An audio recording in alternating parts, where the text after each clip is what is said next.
Up and at 'em, kids. Let's get going on a Tuesday morning, March the 5th.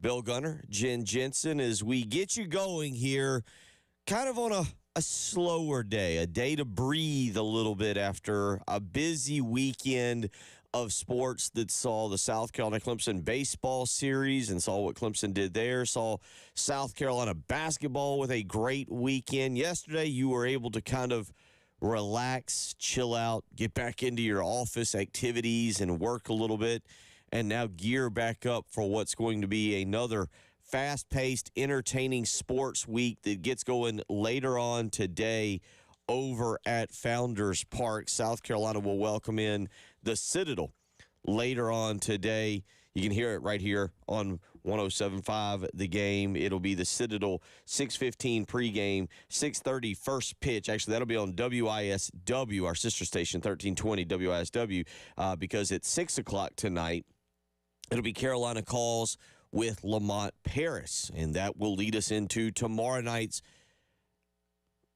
We'll discuss this a little bit, the implications of the Tennessee game. Do we want to call it massive? I call it fun. I call it a lot of fun tomorrow night. The actions that'll take place over at Colonial Life Arena, the game that'll take place. First place will be on the line in the SEC as the Gamecocks and the Volunteers will hook up tomorrow night. And we'll get into a little bit of bracketology today. We'll get into a little bit of the most recent rankings that came out yesterday. So 803-404-6100, how you can weigh in if you want to so choose to do so this morning. Bill Gunner, Preston Thorne out. It's Read Across America week, of course. So he is traveling, helping Langston, helping with the getting kids excited about the reading and doing things of that nature. So he'll be out today and tomorrow and then be back with us on Thursday morning, and we'll be able to recap the South Carolina-Tennessee game at that point. But again, if you want to weigh in this morning, 803-404-6100. That's how you can so choose to do so and be a part of the program. J.C. Sherbert will join us coming up in the 7 o'clock hour. We'll talk a lot more today about the hiring of Mike Furrey, the new wide receiver coach, the former head coach at Limestone, and get JC's opinion on that and what it means. We'll also let you listen to some audio if you have not heard it from last Friday when Shane Beamer and Mike Furrey met with the media, kind of introduced themselves. First time we were able to hear from them. So we'll get into a lot of that this morning. But 803-404-6100. Again, in terms of local news, not a huge day yesterday. It was kind of quiet, kind of nice. Everything kind of died down. The national news centered more around Russell Wilson and the Denver Broncos, cutting him. We'll talk a little bit about that later on. And also Jason Kelsey, who retired from the NFL yesterday after 13 seasons. So that's what kind of nice day it was to be able to relax, settle down, and actually enjoy things. And it allowed me last night to get into this new Netflix. I shouldn't say it's new, but the new Netflix documentary, Griselda.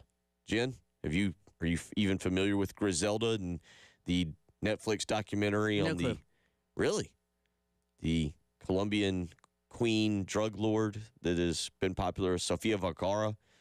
I like her. Griselda. She's playing Griselda, so okay. All right. Yeah, I have no idea about that series at all. Okay. I will give you a breakdown on the basketball games from last night. But yes, that's what kind of nice, relaxing night it was. So we'll look ahead now to the rest of the week again tonight. 6:15 pregame, 6:30 first pitch, South Carolina and the Citadel and WISW, as well as Carolina Calls with Lamont Paris tonight. 6 p.m. You'll hear that right here on 107.5 The Game. Let's get out to the Love Chevy phone lines. Waiting patiently, ready to go this morning. Gamecock Larry is fired up and ready to go. How you doing, young man? Good morning, sir. Feeling just fine. First, I would love to put a shout-out to a fellow Korean veteran that lives right here in Swansea, and I didn't know it, but my physical therapy gave me his number yesterday. He listens to 100.7, and his name is Mr. Robert Getz. Robert, I want to put a shout-out to you, a fellow Korean veteran, and I'm going to call you sometime today, and I want to talk to you about slugger Woody Hayes and the Clemson Tigers. I know you remember that. Now, let me tell you, Mr. Bill, I ain't worried about men's baseball. I would have loved to win 2 games with Clemson, but we didn't do it, so I ain't worried about it. I had a wager with 100.7 Clemson. I can't say it. Phil Kornbluth. Now I got to take 100.7 staff out for dinner. Mr. Field, if you're listening, you let me know. I got coupons for Burger King, McDonald's, Hardee's, and Chick-fil-A. Let me know which one you want to go to. Now, the part of the Clemson series is over with. We blew a lot of chances. We could have won both of them games, but we didn't do it. Now, let's talk a little bit about this basketball team. That's what got old Gamecock Larry fired up, basketball. Come on down, balls. We waiting on you. Lamont got it in for you. Oh, yeah, Mr. Gentz, another thing. You ain't going to get Lamont in Ohio State. He's a Buckeye. You ain't going to get Lamont to Ohio State. We're going to keep him here. And my motocross drag racing team is ready to go this weekend. Second race of the season. They won the first race. Mr. Root Hall, you ain't called me. You did. But I don't forget what you said. That's about all I got to say. But I just want to let all the Gamecock fans know. I wish I could be there tomorrow night, but I can't. Because I can't walk out the door. But that's all right. We going to be okay. We going to take it to the Vols. We going to take it to the Vols. The ladies going to win tomorrow. And I would love anything in the world to beat that coach from LSU. That's about all we got to say, Mr. Bill. Have a good day. Love all y'all. Go Gamecocks. There you go. Gamecock Larry, fired up and ready to go this morning. Good to hear from you, young man. 803-404-6100 is how you can weigh in if you want to so choose to do so this morning. Again, a lot to get to just in terms more of what kind of Gamecock Larry was mentioning about the South Carolina-Tennessee game, and we'll start to look ahead to that. I also want to get into a little bit I don't know the right word to have, but a discussion on, all right, what does South Carolina do moving forward with Lamont Paris? I've got some numbers here this morning on other SEC contracts, and, we can have this discussion. I know the administration down there, I know Ray Tanner, Chance Miller, everybody down there is working on what they should do postseason. I'm sure there is a very good understanding that, look, Lamont Paris knows at the end of the season, he's going to get a raise. Somewhere, somehow, he's going to get a raise. I think, based on what I understand, what most are reporting is that he would prefer it be here. He likes this community. He likes this program. He likes what he is building that would be his, not somebody else's. I mean, look, let's be honest. This program is still kind of up for grabs as to whose program it would forever be. There's a lot of you out there, a lot of you older, that will say, oh, no, it's Frank McGuire's. It's Frank McGuire's. Look at what Frank McGuire did in the 70s. But that was 50 years ago. And one of the things that I've heard is Lamont Paris realizes he can make this his program. His name can be synonymous with the University of South Carolina with success over time. But the question becomes, what do you do that is fair without going out of control after one season? We've seen so many bad contracts given out across sports, not just in basketball or not just in football. Obviously, college football is the ones that come to mind because we've seen these ludicrous payouts, these ludicrous extensions that are given out after one successful year. But I'll give you some numbers coming up in the next segment on where contracts are across the board for SEC coaches. And I'll ask you this morning, 803-404-6100, where you see Lamont Paris fitting in with that, where South Carolina is today or where they will be at the end of the season. And look, I think for most of us, there's not much that's going to change our mind on Lamont Paris between now and the end of the season. This has been an incredible season, an incredible coaching job. The personality that we now see from Lamont Paris in post-game interviews and in the dancing videos that have come out on Twitter and X after big wins, the personality, South Carolina fans are wanting to embrace this guy. We are wanting to make Lamont Paris ours and keep him around and allow him to continue to build and recruit and make this into something special at Colonial Life Arena, much like what Dawn Staley has done. So the question becomes, what is fair? What is reasonable where you don't put yourself over the barrel while also making the coach making it known to the coach that he is badly wanted to stay here in Columbus. We'll get into that a little bit. 803-404-6100. We'll get into that rankings again. South Carolina yesterday moving up one spot in the AP Top 25, moving up to number 17 in, again, the AP Top 25 yesterday. We'll look at some bracketology as well. Just in case you didn't know, last night we got going with conference tournaments. That's right. The championship week, if you will, officially got going last night. I'll just kind of update you on that. I believe it was the Atlantic Sun. It's not like you missed much of anything, but we'll get you updated on that. A lot to do this morning as we roll along again. Preston Thorne out. He is off to Greenville. It is Read Across America Week. We'll tell you a little bit more about that as well. J.C. Sherbert due up at 7 o'clock this morning. You're listening to Bill Gunner.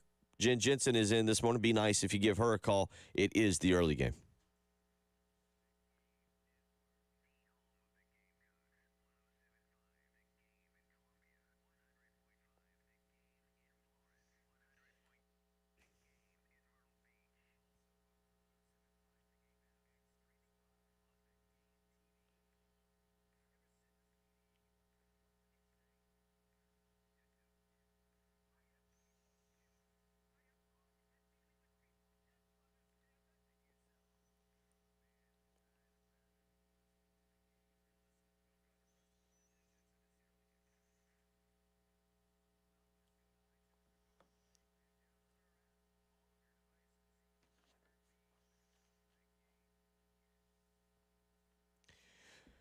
Bill Gunner for the Mortgage Guru. Jacob Crowder with First Palmetto Bank. If the new year has you looking to buy or refinance, Jacob Crowder is ready to take care of you and your family. I can speak for myself. He did this just a few years ago for me. Helped get a great interest rate on a condo out in Lexington, and I personally recommend him and First Palmetto Bank. They are owned and operated right here in the Midlands, and Jacob has local decision makers, which means quick and precise underwriting. So if you're looking to make a move, give Jacob Crowder a call, 803-719-1005, or you can email him, the letter J, Crowder at firstpalmetto.com. Interest rates have stabilized. Now is the time to give Jacob Crowder a call and see what he can do for you. That number again, 803-719-1005. He's the mortgage guru for a reason. Find out for yourself. Call First Palmetto Bank and Jacob Crowder today. Tell him Bill Gunner sent you.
And out on the highways this morning, we see that there's a section of Clemson Road eastbound near Hardscrabble that is closed due to some road construction, and it is closed until Thursday. So I'm sure lots of signage there that will alert you of that. But again, that's Clemson Road eastbound near Hardscrabble Road that is closed at this time. Emmanuel Church Road at Platte Springs Road, also a report of an accident there. Not road construction, just an accident. Hoping to get that cleared up soon.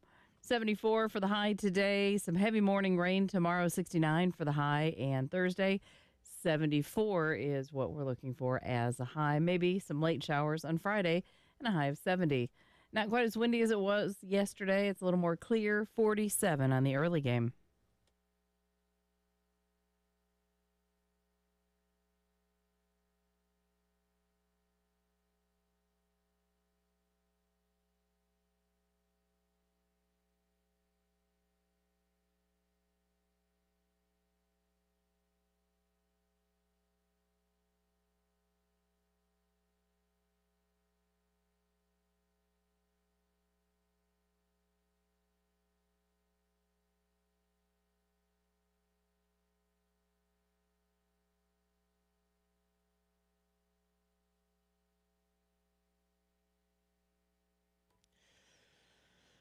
.619 as we get you up and get you going here on your Tuesday morning. Bill Gunner, Jen Jensen, again, Preston Thorne out for some other work. Read Across America Week is what is going on. So he is traveling along with our good buddy Langston Moore as they get out. I believe he told me they are in Greenville this morning to promote and get everybody excited for a little reading, get the kids. Again, it is a National Education Association sponsored program that gets everybody out and create and celebrate a nation of diverse readers. Lets readers and children grow with 12 months of recommended books, authors, and teaching resources. So pretty cool that Preston is out doing that this morning, getting out into the public, and he'll talk more about it when he's back here on Thursday. He'll be here Thursday and Friday. 803-404-6100. Always, of course, want to remind you,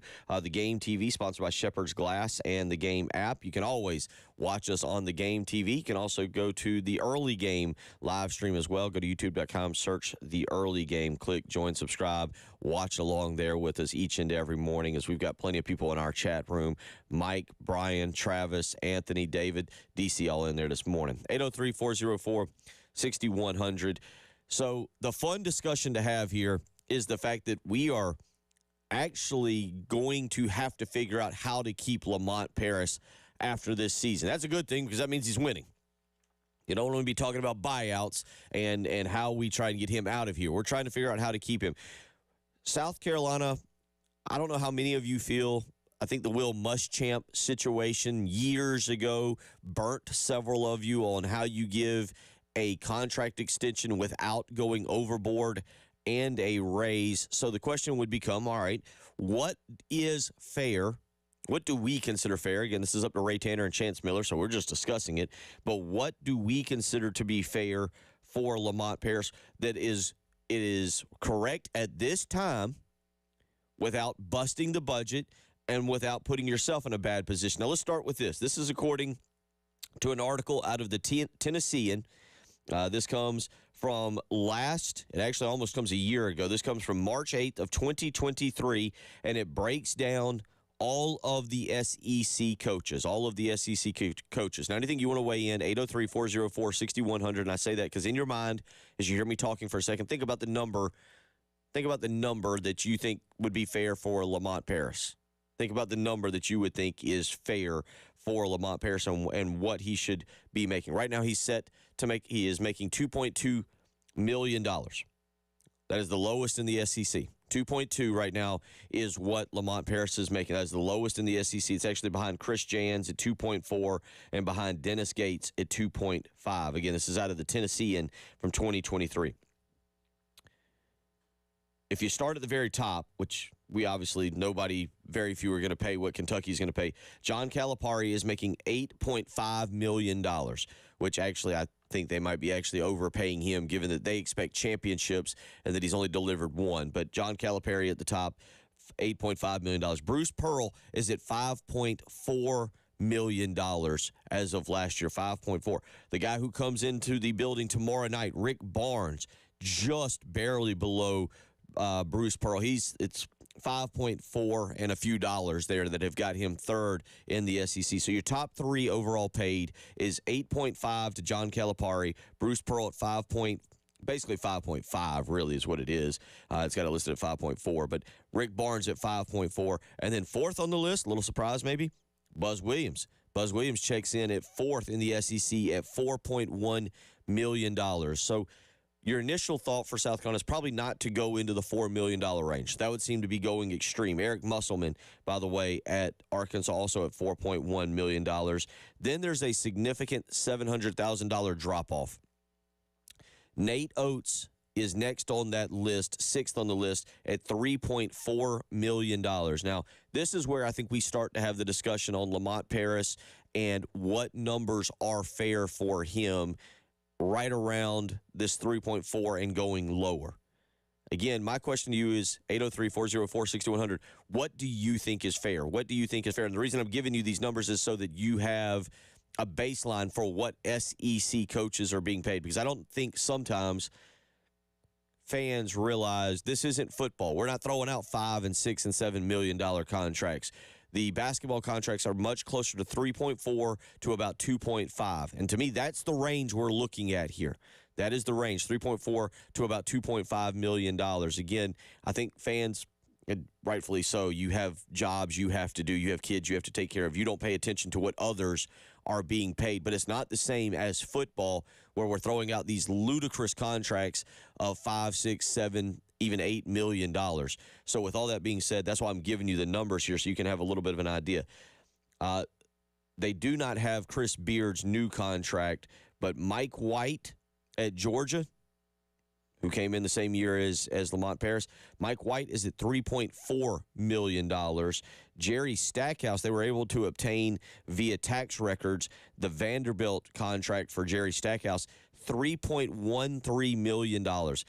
There's the number to me that I start to look at it and go, okay, all right, if Jerry Stackhouse is doing 3.1, we got to look at that. That's probably about right. Matt McMahon at LSU, a guy that South Carolina did at least interview, right at $3 million. And then I mentioned Dennis Gates, Chris Jans, and Lamont Paris round out the group. So my question to you this morning, 803-404-6100. Financially smart.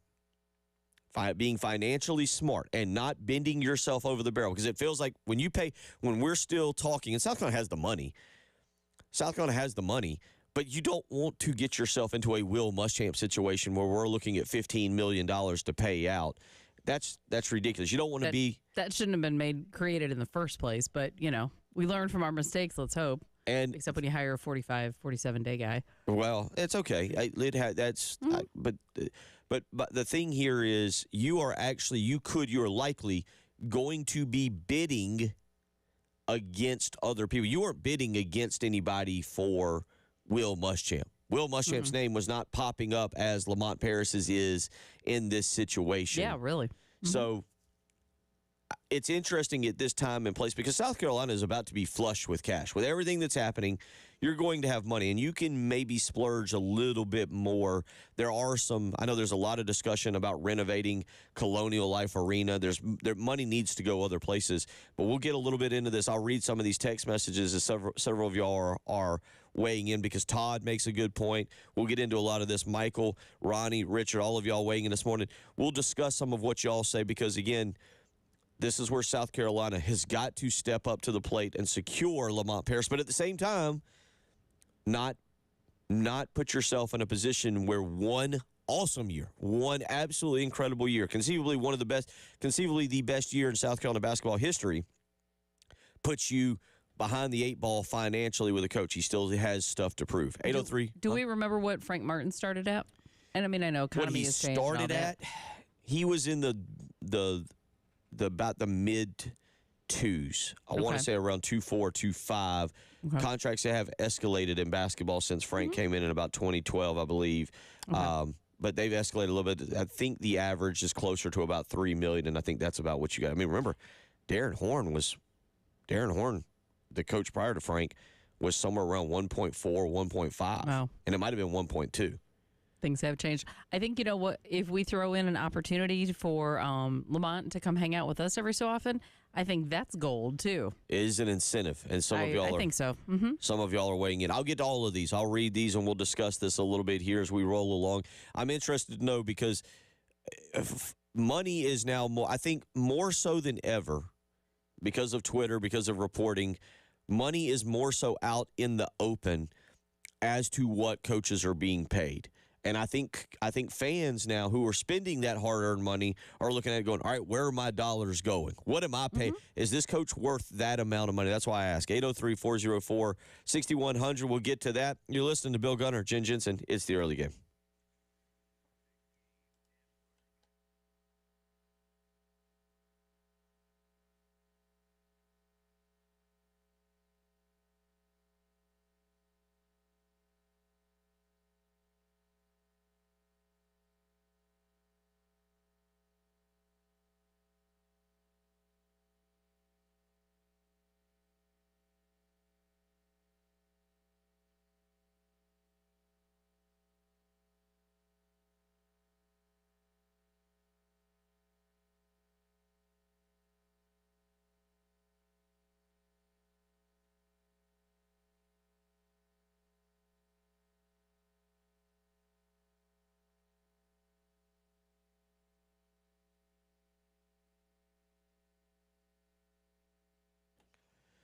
Boy, we are moving along quickly here in 2024. And you know what? Moving along quickly, that's exactly what's happening at Love Chevrolet. That's right. All of those trucks, those cars, those SUVs, they're flying off of the lot. Okay, well, they're driving quickly, not flying. We don't have flying cars just yet, but you need to go check it out. 14 acres of brand new Chevys from which to choose from at Love Chevrolet, and that's exactly why. They have been the #1 volume Chevrolet dealer right here in the Midlands, and that's why they will continue to do so. Of course, they've got incredible sales staff, incredible customer service. They're going to make sure they walk around those 14 acres and you find the car, truck, or SUV that you have been looking for. And at Love Chevrolet, right now, you've got the awesome selection of your favorite color, trim, and they're here and they're ready to drive home. And of course, don't forget about that $1,000 low price guarantee. You can shop other dealerships, take their deal back to the folks at Love Chevrolet, and they will top it. Go visit Love Chevrolet, I-26 in Harbison between Lowe's and Frankie's Fun Park, and together, let's drive.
And for your morning commute, we do have that one section of Clemson Road near Hardscrabble Road that is closed due to road construction. Signage will indicate that, but just a reminder.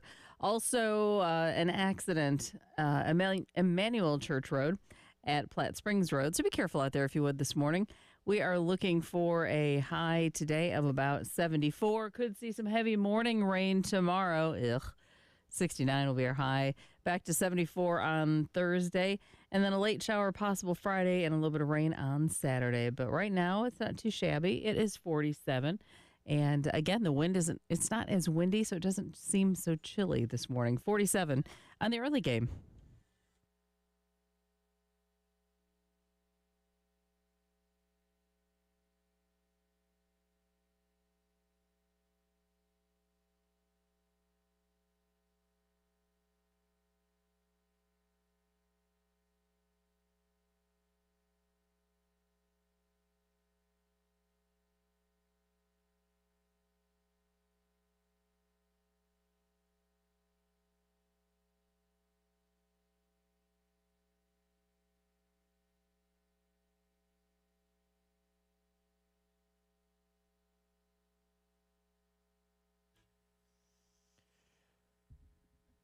Don't forget, make sure to go to 1075thegame.com and register for the Palmetto Citizens Federal Credit Union Grand Slam giveaway. Again, it's the Palmetto Citizens FCU Grand Slam giveaway.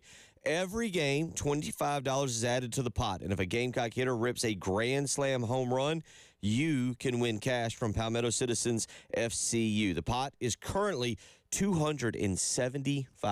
Oh, that's pretty awesome. Yeah, I would like to see a Grand Slam though, but I kind of like seeing that number jump up a little bit more. $275. Yes, I think a bunch of people would like to see South Carolina just hit the ball consistently after a 4 for 37 weekend with runners left on base. We'll talk more about that coming up later on in the next segment. But again, reminder, go to 1075thegame.com and register for the Palmetto Citizens FCU Grand Slam giveaway. Every game, $25 added to the pot. And if a Gamecock hitter rips a Grand Slam home run, you can win cash from Palmetto Citizens FCU. Again, that pot, $275. 803-404-6100. So I brought it up this morning because it's interesting. All right. Let's us before we do that thing where when the decision is made, when we find out what the extension and what the raise is for Lamont Paris, and then we raise our pitchforks and say, no, I don't agree with that. Let's put our own ideas out there and see what a couple of y'all think as to what Lamont Paris should receive after this year. Conceivably, talk about another one of those sports talk, discussions where we yell at each other. Is this the best coaching job, a single season coaching job ever done at South Carolina? When you talk about the turnaround from 11-21 to being 24-5 now, that's those sports talk discussions that we get into. We yell at each other, but obviously a phenomenal season. But it doesn't necessarily guarantee future success. This is a one-season deal. Lamont Paris is going to have to replace. I think the loss after the season of Talon Cooper is going to be massive. Talon Cooper has been absolutely phenomenal. He is the best point guard I've seen at South Carolina probably since Devin Downey. No offense to P.J. Dozier or to some other people who have come through here. I wish Talon Cooper was here another year so we could talk about him being in the same area of the Melvin Watsons, the Aaron Lucases, the Kerry Riches, you get the point, so forth, so on, Devin Downey's, Trey Kelly's. But Talon Cooper, replacing him, replacing B.J. Mack is going to be difficult, but replacing Talon Cooper is going to be extremely difficult. Do we have any idea who's coming in? What's on the bench? Yeah, they've got guys. Morris Ugusu, I've been practicing that still. Then the time to perform failed miserably there. There are guys, but Talon's he's an older, his physical size. He's an older guy. He just plays with a pace about him and with a steadiness about. That's hard to replicate. Guys can get there. It's not a matter of it's just over time. Talon is a seasoned veteran who has developed, who's played a ton of college basketball. People forget I was talking with him. He came in our studio to be on with, I believe, Wes and Chris and Tyler last week, and we were out in the hallway here, and I was cutting up with him. He played college ball. You think about what he's done, and this is kind of how college basketball is. He started his career at Morehead State with Janai Broom, the Auburn power forward who's in contention. You talk about those two guys who are dominating. I mean, Talon, what he's doing is phenomenal. What Janai Broom is doing at Auburn, those two guys started at Morehead State together. Imagine back in the day when we didn't have transfers, if those two could be staying together, Morehead State might be one of those programs that gets itself into the NCAA tournament as a very dangerous 13-14 or 12-13-14 seed. But now you see what those two are doing respectively in the SEC. But going back to this, again, I'll give you the numbers because what I'm looking at is the nice middle ground, right? The nice middle ground. Nate Oates kind of is above the middle ground at 3.4. Mike White, I think, slightly above it at 3.4. And then you drop down to Matt McMahon at $3 million, Todd Golden at 3.1, and Jerry Stackhouse at 3.1. A lot of you are weighing in. Ernest goes with 3.3 for the next 3 years, bonuses for SEC championships, Final Four, et cetera. And this is the key other number, $750,000 buyout. I don't know about y'all. I don't know what you're thinking. I'm thinking that buyout needs to be over $1 million. And I wonder, because think about the buyout that just popped up on Mike Furry's contract. A wide receiver coach. No offense to Mike Furry and anybody in the family. Congratulations, kudos. But let's be honest, and I do wonder about this, and I wish Preston was here. I'd wanted to discuss this a little bit with him as it pertains to what they did to Mike Furry. But his buyout, a guy that, again, let's be honest, who's coming to hire Mike Furry right now? Who are you trying to keep away from hiring him? But his buyout is up around $750,000 for a wide receivers coach that just came from Limestone. That to me is wildly interesting because are you setting a precedent almost for Lamont Paris to slap a higher buyout on Lamont Paris's contract and say, hey, this is our new university norm. This is our new universe. We understand that you two aren't the same, but look, we did it for this wide receiver coach who's not in demand. This is what we do now because we don't want our coaches leaving. We value you. We're going to pay you like we value you. We're going to put you into $3 million, the 3.3 or 3.5 or wherever they want to go. But we also plan to hold on to you. I think the buyout for Lamont Paris has got to be closer to 1.25. I think that's actually very fair because, again, you are showing the value and showing others that we value him. So stay away, people. Mm-hmm. The co-pilot goes with, I would give Lamont the Gamecock Larry approach to the extension. I got coupons for Burger King, McDonald's, Hardee's, Chick-fil-A. You tell me where you want to go. Perfect. See? That's a win right there. That's Southern hospitality right there. 803-404-6100. Anonymous texter weighs in 2 point. He goes raising. That's a wide variety though. 2.75 to 3 million. I do think you've got to go to 3 million is the threshold on where you're at. Look, think about that. That's an $800,000 raise. You still have to give yourself a window. That is a massive. I mean, let's be honest. That's a massive raise, but that seems fair right now. Tim and Sumter goes with, as of right now, I'd say what he's making is fair. I get he's doing a great job, but let's not get through a season before we talk more money, or let's get through a season. No. We're doing this postseason. We can do this. Right. All of us listening, you listening, we can do this. The universe is working on something now behind the scenes. You have to. They're going to have to be proactive. I believe it was somebody else texted in. Anonymous texter said, or Richard said, somebody said, how much does Ohio State coach make? Well, Ohio State is going to be in the market for a brand new basketball coach, and there will be others, kind of like Preston's talked about with the butterfly effect. Ohio State grabs a coach that's going to cause another university to, let's just hypothetically, I know Doug McDermott at Creighton has been very highly mentioned as a potential for Ohio State. That would open Creighton. Creighton is a very, very high-end basketball job. Good conference in the Big East. You look at what they're doing right now, top 15 team. Mm-hmm. If Creighton opens, it will be a coveted job, and obviously no football there, so they are not afraid to spend up to $4 million for a basketball coach because that's where all the money goes. So you got to think about the butterfly effect. A few more. Ronnie weighs in 4 years, $3 million with incentives. I think that's fair. 803-404-6100. Michael says, get Lamont to the midway point, but a good head coach would make sure his assistants are compensated fairly. They work just as hard. And that's going to be the other part. What are you going to do with the assistants? So a little contract discussion there this morning as we roll along. 803-404-6100. I'll just throw those numbers out real quick again. The mid-tier, I think the sweet spot, what you're looking at, Nate Oates is at $3.4 million. Mike White, $3.4 million. Jerry Stackhouse, who's struggling and we'll see what happens with him, $3.1 million. Todd Golden at Florida, $3.1 million. And Matt McMahon at $3 million. There's your kind of middle spot. 803-404-6100. We'll come back. We'll wrap up hour number one. You're listening to the early game.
Yeah, that's the issue. There's no question about it. And we met as a staff at length today to try to figure out ways to help our guys.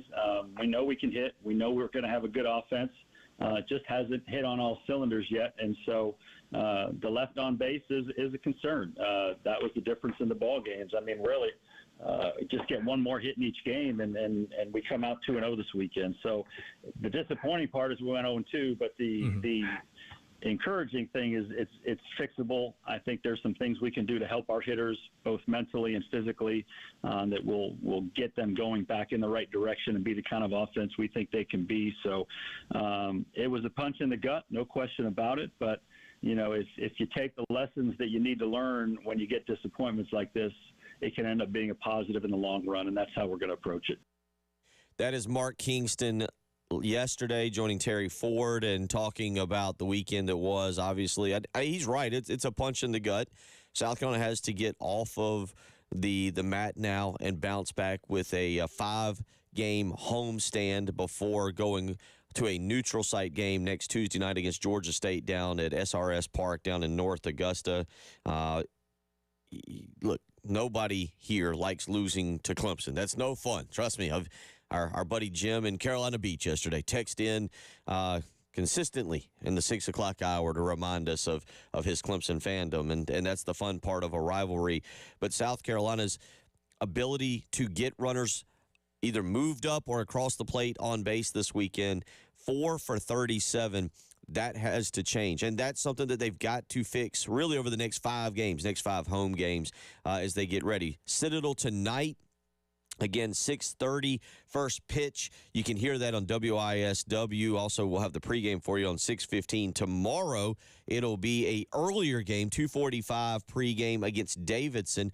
3 o'clock first pitch. You'll hear it right here on 107.5 The Game. And right now, let's give you a chance to win some tickets. We got some tickets to tomorrow's Davidson game over at Founders Park. You'll have to get off work a little bit early, but we'll give you one pair to each game giveaway. So we've actually got a pair of tickets for today, Jen. So we'll give caller number 3 a pair of tickets to today's Citadel game. Am I reading this right? Are we on the same page? Making sure I'm reading our promos correctly here. All right. We'll give you a chance to win a pair of tickets. Caller number 3, a pair of tickets to the Citadel today. Again, 6:30 tonight. And caller number 4, a pair of tickets to Davidson tomorrow. That game, 3 o'clock over at Founders Park. 803-404-6100. How you can call in and win yourself a pair of tickets right now. We've got tickets to tomorrow's baseball game against Davidson and tonight's game against the Citadel. 803-404-6100.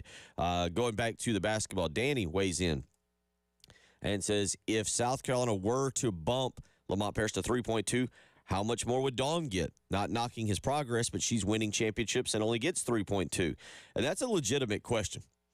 You know, that's another small factor to this. Now, look, and I'm not picking on anybody. Shane Beamer is making a lot more than Dawn, and he hasn't won championships. There's no doubt, there's no questioning Dawn Staley is one of the top 4 or 5 coaches in college in this country, regardless of sport. I'm not just talking about women's basketball. Dawn Staley is one of the top 3, 4, and that might even be overstating it, but she is one of the top 3 or 4 coaches right now at 652 on a March 5th in this country, and that is including college football, and that is including college basketball, and that is including college baseball. I still don't know where you draw the line on that with Lamont Paris catching up to her. And I don't know if you look around and you say, all right, we're going to lock Dawn Staley up completely now and basically do the Bill Self, or I can't remember, somebody else got was it Mike Krzyzewski got the lifetime contract? Might have been Saban. And you just say, all right, $4 million for Dawn. Again, money is not an issue with South Carolina. It's where do you want to spend the money. A texter weighs in and says a football ops center scale facility built for men's and women's basketball programs is important. I totally agree with that. Demonstrate commitment to the sport, make it a recruiting and marketing landmark. I think that does more with direct dollars than we can offer Lamont, and it sets up for future sustained success. That's a whole other discussion with me. Of course, y'all have listened to me, and I've seen it on the message boards recently about the idea of building a new arena. I am all for renovating Colonial Life Arena and putting maybe some more suites in there, taking out some of the seats, knocking it down to 14,000, 15,000, upgrading it significantly. There does need to be, ideally, in an ideal world, you would build a state-of-the-art practice facility, medicine facility, training facility, weight room. You get that.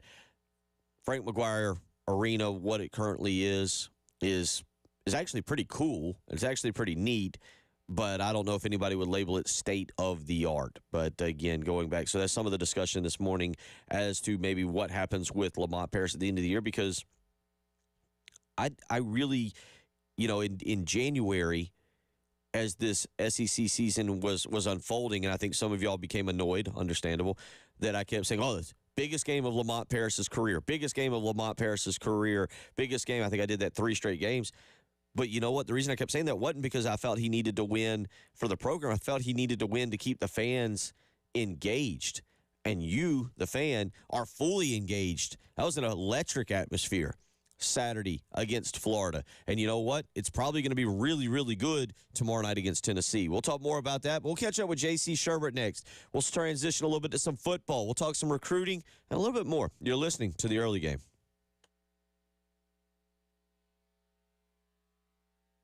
Hey, this is Jen for CHW Cabinetry in Lexington. All that demolition we did in the kitchen, installing the new cabinets, couldn't have had a better experience. They guided us through choosing accessories and laying out the design, and the photorealistic renderings that they offered us helped us pull all the other elements of the kitchen together, and we even used that recently as we were trying to figure out a light fixture to put in there, so it was really helpful.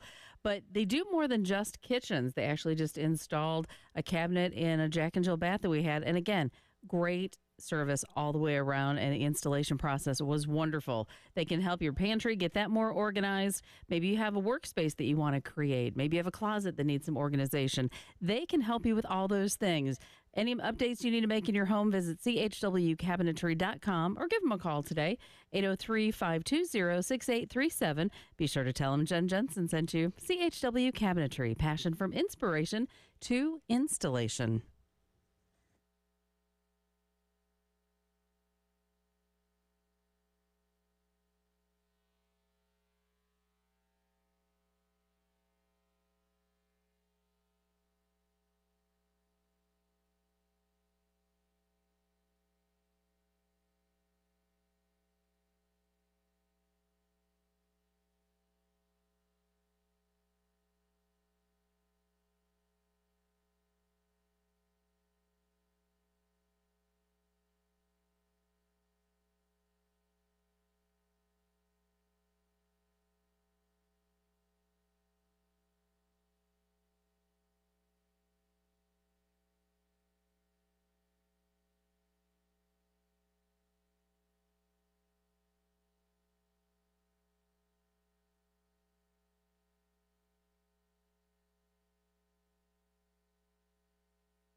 And for your Tuesday morning commute, want to remind you that Clemson Road eastbound near Hardscrabble Road, there's that section of highway is closed due to some road construction, and that's closed until Thursday. So just a reminder on that. I'm sure they have signage everywhere, but just an extra little reminder. Clemson Road near Hardscrabble.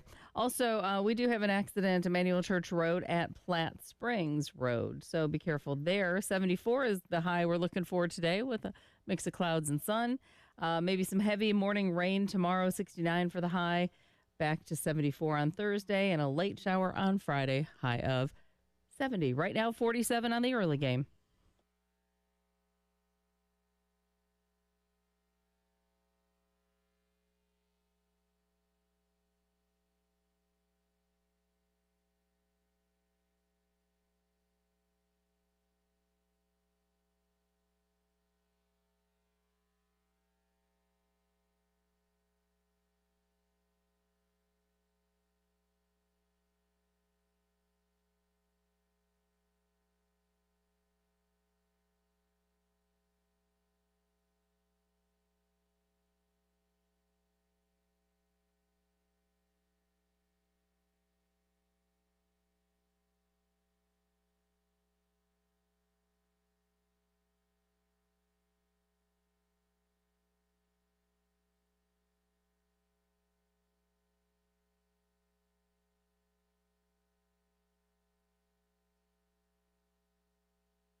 Up and Adam as we get going here on a Tuesday morning. Bill Gunner, Jen Jensen, again, Preston Thorne off for Read Across America Week 2024. Pretty cool. He is up in, that's why he left early yesterday, and that is why he is out today and tomorrow, is they are getting the kids out there excited about reading something that, man, I tell you what, doesn't feel like it happens quite as much nowadays. Maybe the audio books more in style or whatever. I know with kind of younger kids, me having, I say 14 and 11. I don't know if they're considered younger anymore, but they celebrate. It's Read Across America Week, and it is celebrating the power of literacy to expand minds and understanding of the world around us.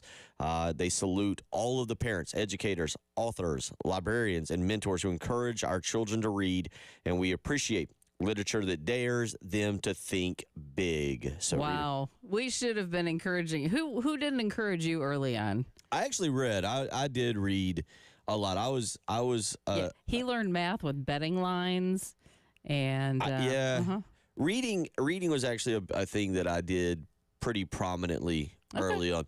Speech is where you can the written word getting into the spoken word, little translation issue. That's right. There you go. There's a bit. No, I was a pretty. I think I read. What were the, not Tom Clancy? What was the other one? Like The Firm. They ended up being a great. But like I was reading books like that. So you get into those. 7th and 8th grade. Yeah. So anyway, 803-404-6100. That is not why we have J.C. Sherbert joining us this morning. Although you can read a very good opinion analysis piece on thebigspur.com from JC, who has put something out. He does some writing, which, is typically how you read it. It says, relish the next 3 weeks on the hardwood, JC. Something you put out on thebigspur.com. Welcome in this morning. Hope you're doing good. Hey, what's up, Bill? By the way, it's John Grisham. John Grisham. Novelist you're thinking. No, I mean, I couldn't think of it either when you said Tom Clancy. I had to pause and rack my brain, but John Grisham came to me, so that's who it is.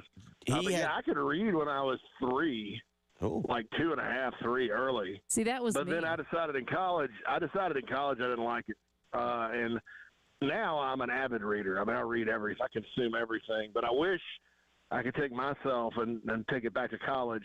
I'd probably be a lawyer right now. Wouldn't be on with you guys. So, that's I'd have gone on to law school and then been in a John Grisham novel maybe. So there you go. But the piece is look, man. I don't know of a single Gamecock fan that does not like March Madness, even though this will be the 6th time in 50 years, and in our lifetime, Bill, the Gamecocks have been in the tournament. I don't know if you were born in '89. Yeah, you were born in '89. Yeah.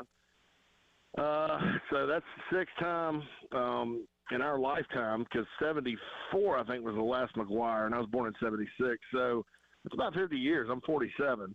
But I'm not a single Gamecock fan that doesn't love March Madness. I mean, it's just usually other teams, so it's special when the Gamecocks are in it. It's even more special, I think, when, this week, next week, and then the following week especially. I mean, there's a lot on the line, This is sort of unprecedented for this basketball program. There hasn't been this much on the line the final week of the regular season since 1997. Bottom line, cut and dry. Even the Final Four team was pretty much, are they going to be a seed or that seed?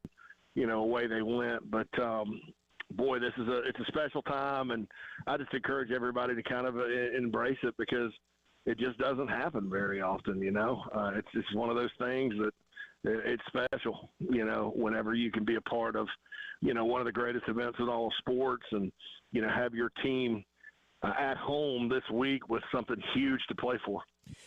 We have kind of lived by a text that we got in early, probably about mid-January, I should say. Joel texted us one morning and said to enjoy this season because with the way college is, not just college football, not just college basketball, really even college baseball, you really don't know who or what your team is from year to year. And quite frankly, something that I was completely wrong about, JC, Colin Murray Boyles, the explosion that he's having, and now at least drawing interest, I guess is the word. I don't know how you would kind of say it. His name is at least starting to bubble about in discussion for NBA draft talk. Kudos to that young man. That's another part. Enjoy this because we have the way college sports are now. You just don't know what your team looks like from year to year. No, you don't. With the portal and NIL, I mean, it's not just the pros you have to worry about, in terms of guys coming back. I think that's a good thing and a bad thing for college sports. I know some people get very uncomfortable with it and say it's ruining college sports or whatever, but, hey, if you're Shane Beamer, you're liking the transfer portal, right? You're liking the fact that you've turned over 20% of your roster and likely upgraded with about 17 of those spots. You're replacing some guys that weren't really going to play with guys that played elsewhere and done a good job and restat your running back room and all that. If you're Lamont Paris, you certainly are loving it because you put together this team largely through the portal and through player development. Of course, that gets understated with Lamont, I think, sometimes because it's really not just the portal. The portal guys are huge, but like you mentioned, Murray Boyles has come a long way. As a freshman, he's getting better and better. Zach Davis is much better.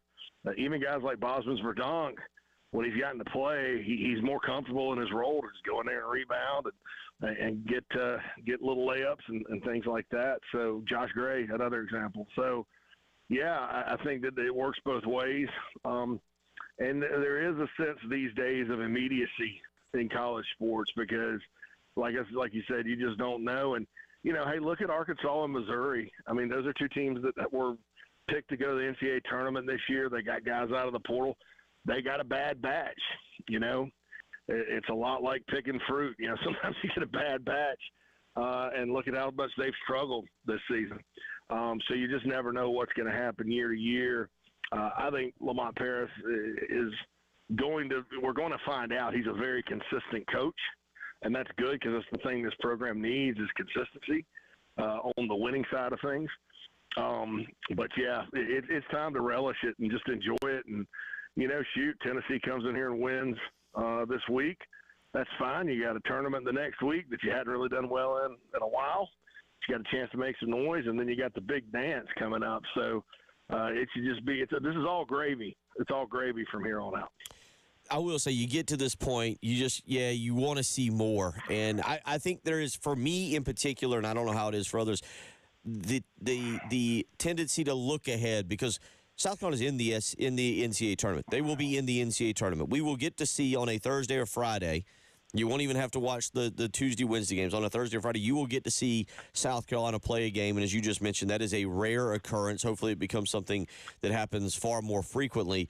But to not look past tomorrow night's game, and I tell you what, Jason, I'll get your thoughts real quick on Dalton Connect and Tennessee coming in here and how South Carolina replicates that game plan they had in Knoxville where you muck things up, You slow it down, you draw it into the mud, and you force Tennessee into a game that they don't like, which is a slow, physical game. Yeah, if you look at the games Tennessee's lost, they've lost 3 conference games, including one to South Carolina, one at Mississippi State, one at A&M, and it's been the same kind of story. And the A&M game was a little more high scoring, but A&M got on a roll, and and then of course Mississippi State, South Carolina. All 3 of those teams. My point is they'll defend you. Okay, there's not. In the league this year, Auburn will defend you, but they want to play at a faster pace. Alabama, Florida, Kentucky, I don't know how much defense those guys play, to be honest. And the thing is with a Rick Barnes coach team, he'll get in the muck with you. He likes that. I mean, he's made a career out of that. So I don't think it's going to be that hard to kind of force the issue. I mean, the Gamecocks have done it pretty successfully all year with the exception of Auburn and second half at Bama. But it's going to come down to making shots, just like it was in Knoxville. The Gamecocks made some key shots. The Vols didn't. The Vols struggled from the foul line. They missed 15 layups or whatever. And, of course, that's up there at home. You do have an advantage. But I think, right now, I would say he's asked me unbiasedly, and I've said this all year, so it's no surprise. I think Tennessee's the best team in the league, top to bottom. They're stout. They play defense. They have a Michael Jordan type scorer out there. It is a team that can beat you a lot of ways, and they're immensely talented, and they'll go on the road and do it just as much as they'll do it in Knoxville. I mean, they swept Alabama this year, came from behind in Tuscaloosa. And really, they're obviously well coached and obviously looking for revenge. So I don't think this is going to be easy, but you'd rather have it here than in Knoxville. And, it's going to be loud. And, Tennessee sometimes this year when they've lost, like I said, they struggled at Mississippi State, struggled at A&M, really struggled at Missouri a couple of weeks ago before pulling away late. So, they're not perfect away from home, but certainly it's going to be a tremendous challenge on Wednesday night. And look, if Carolina wins, I'll say Carolina's best team in the SEC because it'll be true. So there you go. 803-404-6100 if you want to text in on anything you hear this morning. We'll transition. We'll get into some football a little bit with JC. I'm interested to hear his take on Mike Fury. We'll talk about wide receiver development, what JC sees at that position, plus maybe what they may want to add in a second open portal session that'll come up in May. We'll talk a lot about that here as we roll along. You're listening. JC Sherbert from thebigspur.com joining us. Bill Gunner, Jen Jensen. It is the early game.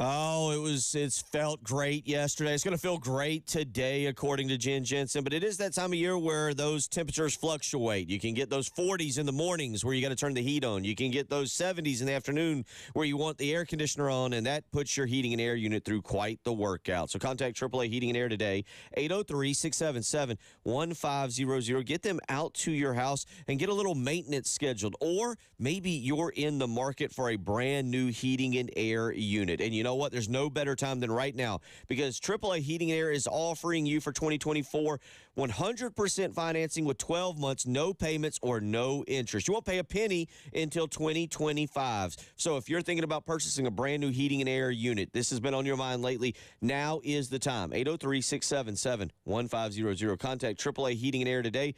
Tell them you heard it here on 107.5 The Game with Bill Gunner.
Things certainly picking up on the highways this morning on I-26 eastbound there at mile marker 135. There is a vehicle fire, so obviously that's going to be impacting traffic flow.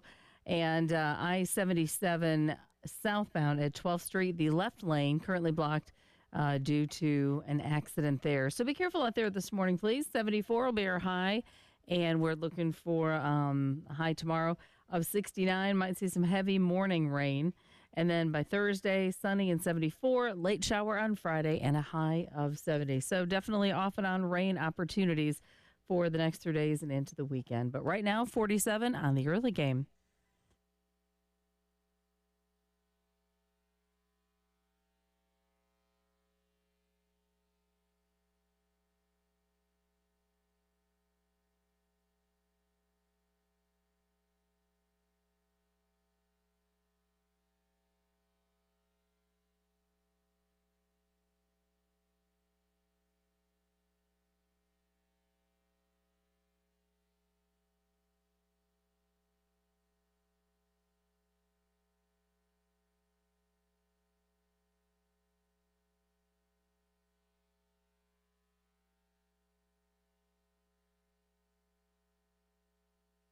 Just looking at our wide receiver group as a whole, wanted to get someone in here that can develop our guys a little bit better than what we have. And the fact of the matter is, if you look at who we were playing receiver with last season, it's guys that we inherited, that were here when I got here as the head coach for the most part.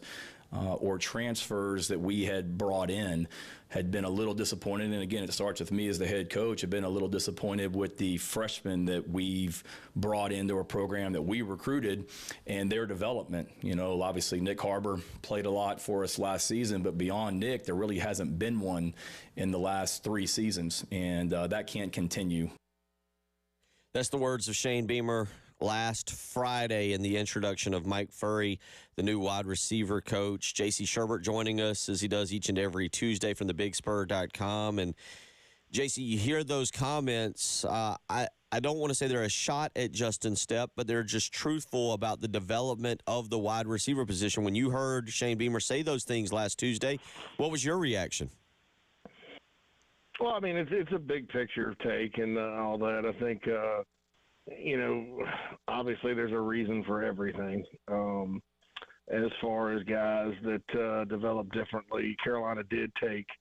I mean, you know, like Kylie Horton playing 8-man football. You knew that guy was going to take a while when you took him. You know, I think that Landon Sampson's kind of the other end. He was kind of ready to go, and then some guys just don't translate to college. This group this past year, it did surprise me that Tyshawn Russell and Harbor, he left Tyshawn out, but I think that was inadvertent, were the only ones that got on the field. You know, Elijah Caldwell was a guy that was great in workouts, and then once the pads came on, was not. Kelton Henderson struggled with injuries. It was a 4-star guy. But look, Justin Stepp or not, because Justin Stepp's put guys in the NFL. Justin Stepp has a track record. Justin Stepp's going to be fine. I mean, I don't think Shane was trying to necessarily take a shot at Justin. But I do think that when you look at the receiver position at South Carolina, they did a great job of developing guys that they inherited. They did not inherit a great group. I mean, just to be honest. You know, if you think about 2020, that was not a super-duper group.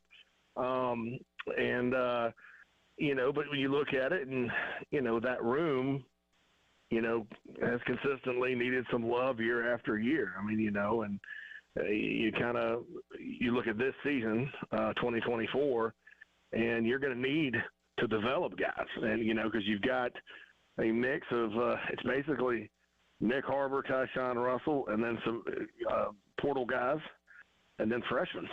So, you know, you're going to need development. And I think development there's different types of development. There's long-term, which I think is going to quickly go the way of the dodo bird in college football these days because of the portal and all that, but also because of the need to win, and sometimes you miss in recruiting and you got guys that need to leave from your roster and all that. But I also think there's immediate development. And you look at it, and the guys Beamer hired this offseason, that they all have done it. You know, and with the NFL guys, I'm always skeptical if they're play callers or coordinators. I think sometimes that doesn't mix. Sometimes it does. But there are not a lot of Todd Monkins out there that go back and forth that have success on both levels, in terms of coordinating. And Dowell Loggins has done a pretty good job, I think, adjusting. But then you've got position coaches from the NFL. And those guys, if you're coaching in the pros, you know how to develop because you know how to teach the nuances of doing it at the highest level, and especially in a place like receiver because, you've got to run precise routes in the NFL. You've got to catch the daggum ball. You got to get 2 feet in that league. It's harder to play that spot up there. Therefore, you're a little more demanding with that spot. And so, Fury spent 5 years with the Chicago Bears. I got a chance to watch 3 of those. I'm not a big Matt Nagy guy. Didn't really like the offensive scheme, but there were some guys that he coached up at receiver that played pretty well, if I remember correctly, during that time period with Chicago. So, I get it. And he's right. It does need to be a situation where you're maximizing the guys you bring in, and also I think this with recruiting and, going and finding guys, there was a Justin Stepp. I don't want to say he struggled because he did a great job in the portal. He got Juice Wells here, whatever. But it wasn't really set up for him to have a ton of success on the high school level, given the guys that he targeted. I mean, most of your great South Carolina receivers come from within the state. I guess the decision was made that there hasn't been a lot of guys that can come play from the state of South Carolina. And so they had to go out of state and try to win these battles, against Virginia Tech on a Virginia kid or Notre Dame on a Texas kid. I mean, Georgia on a kid from Apopka, Florida comes to mind. There was the Antonio Williams thing that happened. It just was kind of a bad run, maybe through no fault of Justin's. But I kind of think the idea with bringing Coley in, and of course he left, was to get down in South Florida, find some of that low-hanging fruit because there's 1,000 receivers out there, Bill. We've had to rank them before. It's ridiculous. I mean, there's a ton of guys out there that can play receiver at this level. It's just finding the right ones. You don't always have to have the 4 or 5 stars. I mean, how many players has Clemson and South Carolina combined from the state? See if we can get him back. It looks like his phone just dropped off. That's okay. 803-404-6100 is how you can weigh in. J.C. Sherbert joining us this morning. It looks like his phone just dropped completely off. So what we'll do is we'll hear in just a second, take a break.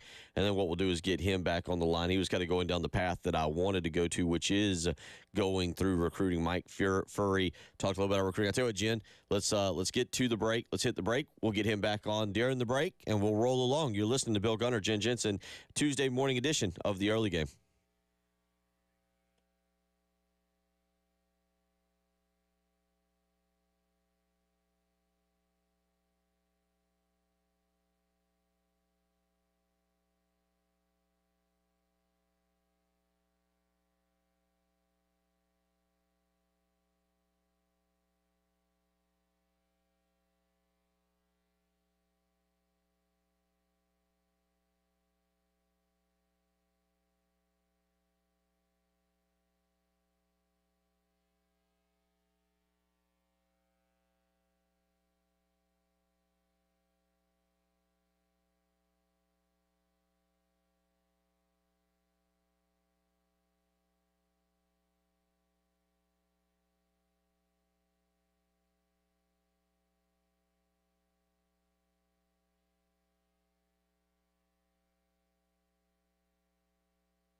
Things have definitely picked up out on the highways this morning.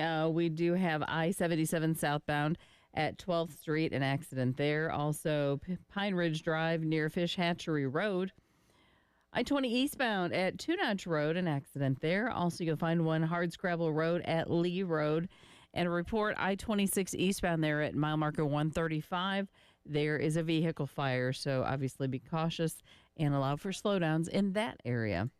74 for your high today, then 69 with some heavy morning rain tomorrow, back to 74 on Thursday before we hit 70 with a late shower on Friday and looks like some rain on Saturday. Right now, though, not shabby, 47 on the early game.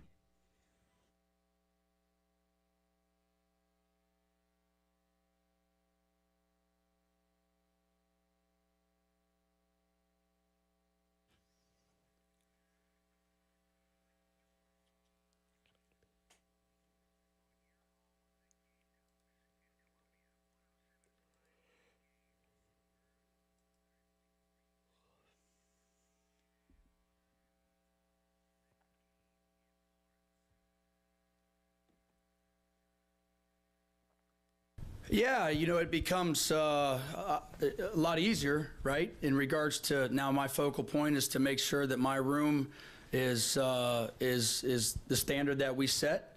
I do think when you're an assistant coach, just coming from that chair before, I do think that is a major response. That's the number one responsibility of any assistant coach, is to make sure that your room is significant enough to be a highly competitive room. To have a lot of talent in that room. And listen, I mean, we're all put on this earth to do something. And it's not to just, I tell our guys all the time, it's not to just be average, right? I mean, we're put on this world to go do something, if you believe in that, and that's to be great. And I do believe that the Biletnikoffs and the Heisman Trophy winners and all those kind of things and the candidates should come out of that room, right? That should be your standard. But it will make it a lot easier just focusing on 13, 14 guys instead of the joy that I've had over the last 2 years of 205 guys. So it'll be it'll shorten down that time just a little bit. That's Mike. That is Coach Furry talking again about recruiting. And JC Sherbert again joining us as he does each and every Tuesday from thebigspur.com. Make sure you go over there and check out all the information as well as his opinion piece, his analysis piece that he's got on basketball. He says, get out and relish the next 3 weeks. So you can go over and do that. But talking a little football this morning with JC, and you were kind of going down that path about recruiting and kind of talking about you don't need the 4 and the 5 stars. But let's assess the wide receiver recruiting here for a second. South Carolina does have Jaden Sellers, younger brother of Lenore Sellers, already committed in the 2025 class. Mazio Bennett was an in-state guy last year that Mike Furry is going to have to coach up. Your take on the wide receiver recruiting, kind of where you were going past tense and now moving forward?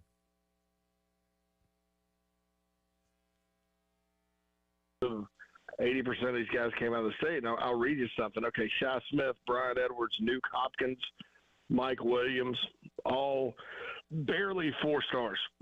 Like half the networks had them as 3s, half of them had 4s, okay? Hunter Renfro, no star. We know that. Xavier Legette, Debo Samuel, Sidney Rice, Tyler Brown, 3 stars, mid 3 stars, most of them. Bruce Ellington, no star basketball player. Nick Jones, 2-star. Nick didn't play in the NFL like the rest of those guys did and will.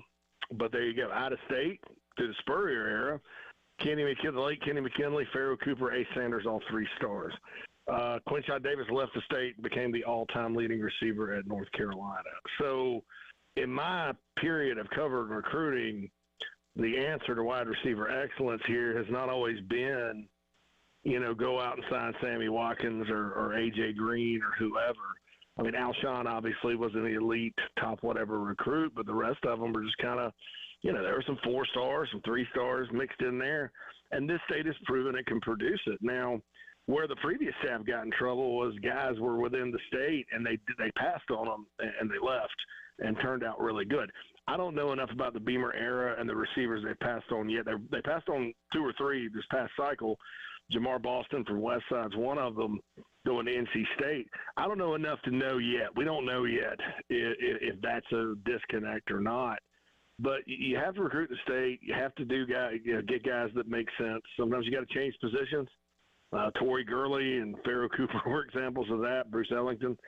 And do it that way. And this school and this program's proven that it can be really, really good at wide receiver. I mean, if you look at the all-time greats, from the state and also that have come to the University of South Carolina. So I do think, Bill, that that's important. I also think the evaluation process is important as far as, being realistic as far as who can you get, who is the best player you can get. And you got to dig in. It's not always like, oh, this guy's a stud. I'm going to put all my eggs in this basket. And then you got to continue to hit the portal. Like Beamer said, coach him up. And I think that a guy that's, got that experience in the NFL, that's, played the position at the highest level and been good at it. He's been playing it all his life. It's hard for me to think this guy can't get the absolute best out of what they've got and then be very attractive to players in recruiting. I think sometimes, recruiting, it comes down to a lot of things these days. NIL's part of it. The brand is obviously part of it because, like Will Muschamp will tell you, sometimes being a great recruiter, it depends on what the logo is on your shirt. But you got to kind of go find guys, evaluate guys, get guys in and coach them up. And, I think this guy's equipped to do that. I think that, he is he's got this enthusiasm about him and a track record and instant credibility. Plus he's a winner. You go take over a Limestone program that's struggling and, you win. And I know he's not the head coach. He's the receivers coach. But, there's something there that shows you, this guy knows what he's doing. So I think Beamer's right. Unfortunately, I do not think it was a shot at his current players. I think it was more like, hey, we got to get the most out of these guys and got to get better. And he's absolutely right. And that's a big key for this season, man, because you've got some proven running backs you added. You got a good quarterback. The line is going to be healthy the year older. Tight end room looks really good. But receiver's a question mark. And it's all young guys, unproven guys, and guys you got on the portal, so you got to maximize. J.C. Shurburtt joining us as he does each and every Tuesday. Let's go back to the recruiting aspect of it. What can you tell us about Football City's Malik Clark? He is a guy who was offered 6'2", 270 pounds. He was offered by James Coley, is not considered a rated prospect, I believe, by any of the services just yet. This is a guy that I really, as far as I know, JC, outside of Jaden Sellers, is really the only guy South Carolina's really heavily involved with. I'm sure there are others at the wide receiver position, but the Rock Hill area, well, it's pretty good at producing football players. Malik Clark, just his highlights appear to show that, but what can you tell us about Malik Clark and where South Carolina kind of is in his recruitment? And now that Coley's at Georgia, because I know people are going to ask this, if Georgia becomes a little bit of a factor. Yeah, I can't speak to Georgia. That's tough for me to. I mean, Coley kind of hit the ground running with about a handful of guys, and so now you got to almost start over with all of that. And I've noticed some offers going out to some big time guys like out in Texas and across the country since Fury's been here. But it's just like when Travian Robertson took over for Jimmy Lindsey, and thankfully it wasn't that late that this happened. We're still sort of early in the cycle, but I'd be surprised if Malik Clark's not still an absolute take. I mean, he's a great athlete. That's a guy that you talk about development, you develop him, he's going to be a pretty good player. And like you mentioned, the history of Rock Hill, those guys pan out pretty well most of the time. And so I think that's good. I'm excited and are looking forward to seeing who Fury comes up with on the recruiting trail, who they get in for some visits, and, what kind of impact he has. To me, I think the guy's going to be a pretty enthusiastic recruiter that's, going to have no trouble building relationships with players. But like I said, there's so much that goes into it these days as far as decisions go. We'll see what happens. But I think that, I think that they're in good hands. It's easy to sit there and go James Coley, 20 years of recruiting at an elite level, multiple NFL guys, stud recruiting awards. He bolts and goes to Georgia. Oh my God. They hired a guy from Division II that's a head coach. Kind of an unknown in recruiting circles. It's easy to sit there and say that's a downgrade, but many times it's not. Many times the guy that is hungry and the guy that wants it and the guy that approaches it with a degree of refreshing enthusiasm every day, those are the guys that win in recruiting. I mean, I've seen it for years. I mean, Billy Napier was one of the best recruiters at Clemson under Dabo and Tommy Bowden. He hadn't recruited a day in his life except to SC State before he got there. Bobby Bentley had never recruited at Carolina, and he was Will Muschamp's best assistant at recruiting. Sterling Lucas never recruited before in the NFL and has 2 5-star out-of-state commits, and the Gamecocks, through their history, have never had 2 consensus composite 5-star out-of-state commits in the modern recruiting era, which is since 2000. So, history shows us that it's not always the track record that leads you to recruiting success here. It's more intangible, and so far the intangibles look pretty good. I can't guarantee anything. Nobody can, but I do think that it looks pretty good, and I'm curious to see who he comes up with as we kind of reset the receiver board for 2025.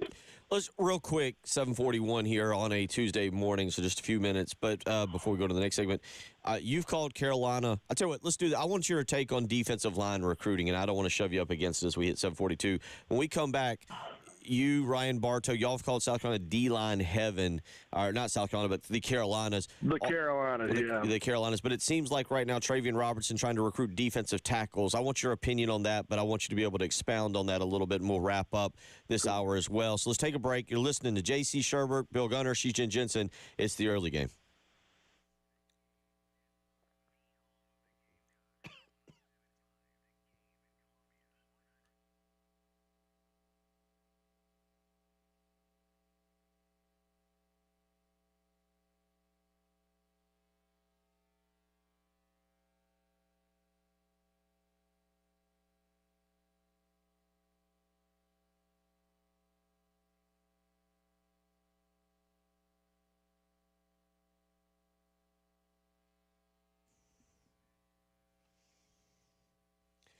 Bill Gunner for Mid-State Roofing. Oh, it's been beautiful yesterday. Should be beautiful today, but rain is in the forecast coming up. And is your roof ready to handle the rain? If not, it's time to call Mid-State Roofing. For nearly 30 years, they've been the proven leader in the roofing and waterproofing industry. Mid-State Roofing's proven history, and it is your assurance that their professionals will indeed provide the proper advice, service, and results to the needs of your facility. They'll do it in a manner both safe and pleasing to your operation. So if you've got a leak, you need to let Mid-State Roofing take a peek, or before you even get a leak, you need to let Mid-State Roofing take a peek. Get a little leak detection. 803-356-1919. They got a 24-hour-a-day, 7-day-a-week call center. You'll speak with a trained technician ready to help you no matter when. You can call them at midnight. Guess what? You're going to speak with someone and get some help. 803-356-1919. If you've got a leak, let Mid-State Roofing take a peek.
7:46 as we get you going here, talking a lot of football with J.C. Shurburtt, because 2 weeks from today, South Carolina will start spring football practice, and we'll get to see the new coaches, whether it's Mike Furry, whether it is Sean Elliott returning, and what exact role. Again, I know tight ends coach, but where he's kind of running around and helping out there. So a whole lot of things will occur. 2 weeks from today, March 19th, we will get spring practice going. Been talking some recruiting a little bit with J.C. Shurburtt. And, J.C., I know one thing that's been discussed on the message boards that people are kind of paying attention to, interior defensive line coaching, defensive line recruiting, interior, the big fellas that can stop the run. It seems to be a little bit of a struggle. Georgia is taking anybody and basically everybody they want. I mean, this is just what Georgia does right now, and this is with scholarship rules now allows them to kind of do it. But where is South Carolina going? What is going on with Travian Robertson and the defensive line recruiting at this point? Yeah, it was tough last year, and then you turn around for 2025 and surprisingly lose Amari Adams from South Florence to Clemson. That was kind of a what I call a perception blow, because it just been nice to get him in, but it just didn't happen. That's recruiting, and Bill, it's kind of like receiver. It's kind of a drought in state at D tackle, not in North Carolina. North Carolina's been turning them out, a lot of them, and you got to kind of go to Georgia now, JUCO. A lot of different spots, I think, to recruit at that position if you don't have the in-state guys. Now, that's not to say that they won't have camp and find two or three they like, because that's happened before, and sometimes those guys are pretty good. Devontae Wyatt, who did flip to Georgia, but, he came into camp. Lance Thompson liked him. They offered him. He committed.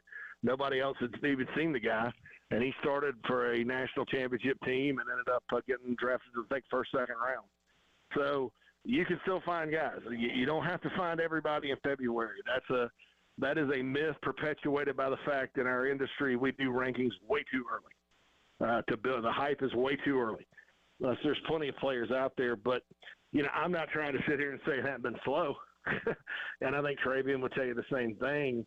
I don't think that is a testament to Travian's recruiting ability. I just think that there's, been a lot of sort of misfortune. I mean, Jimmy Lindsey had his top six guys. Well, unfortunately, they were six of Georgia's top eight, and Georgia took all of them.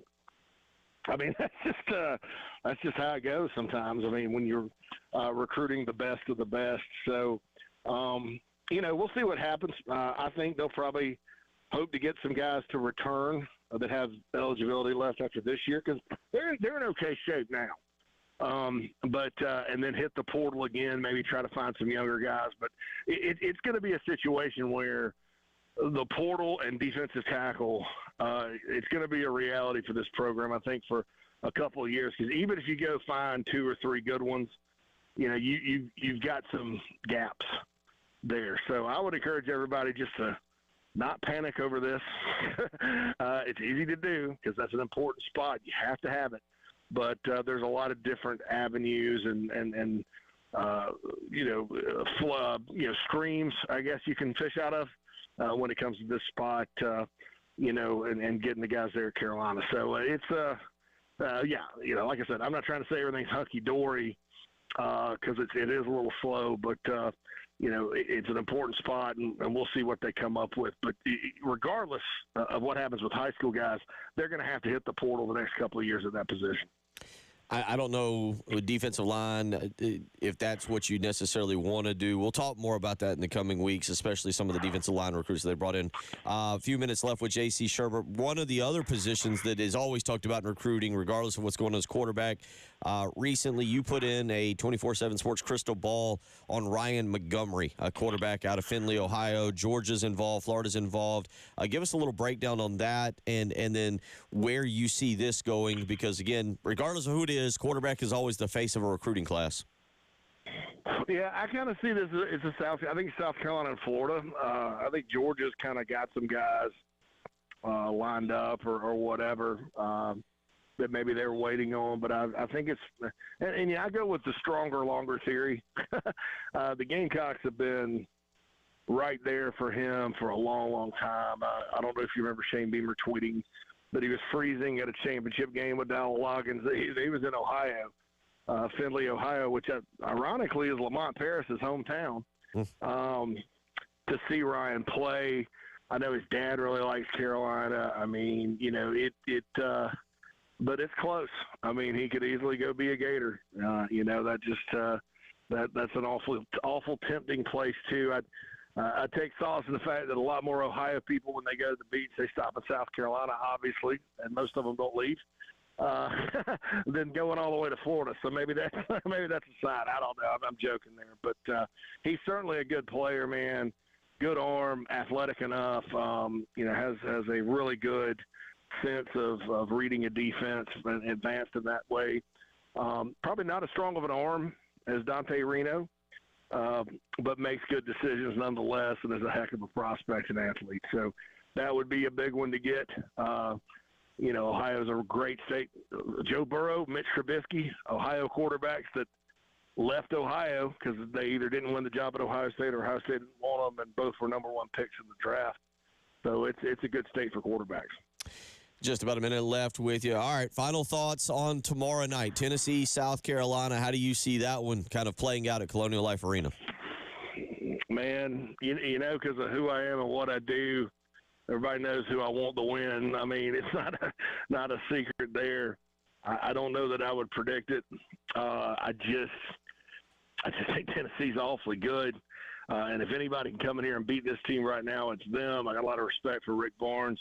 But I think, you know, in a lot of ways, I was a little afraid of the A&M and Ole Miss game. And they surprised me and won both of those. And, you know, I thought they'd beat Florida, and they did. So let's go with a prediction. Gamecocks will win a close one and then head to Starkville with a chance to win the title. Okay. How about that? I like it. I like it, buddy. We always appreciate when you join us. A lot of great information this morning. And, man, enjoy the week. We look forward to catching up with you next week.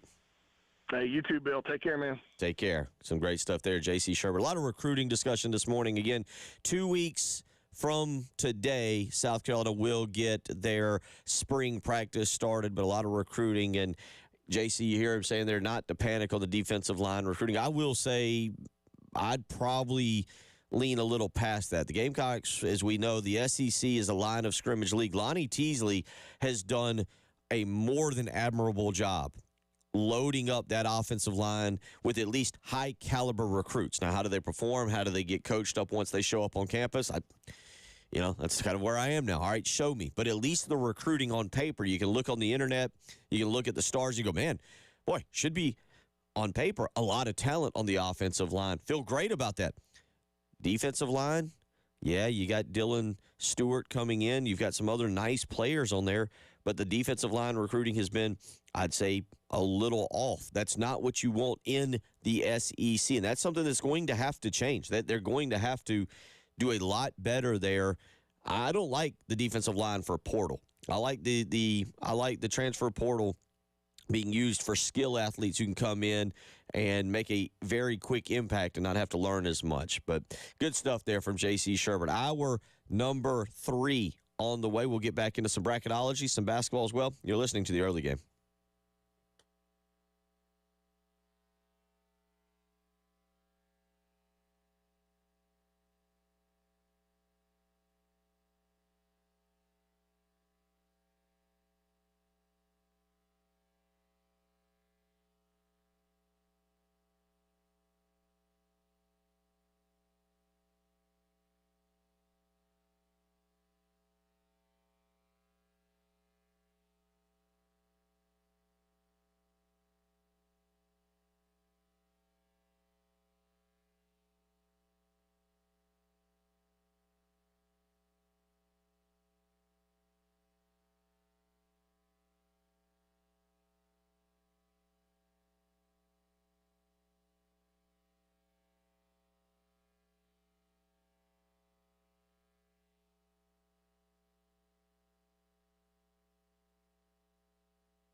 And traffic-wise, things really have picked up out. Holy guacamole.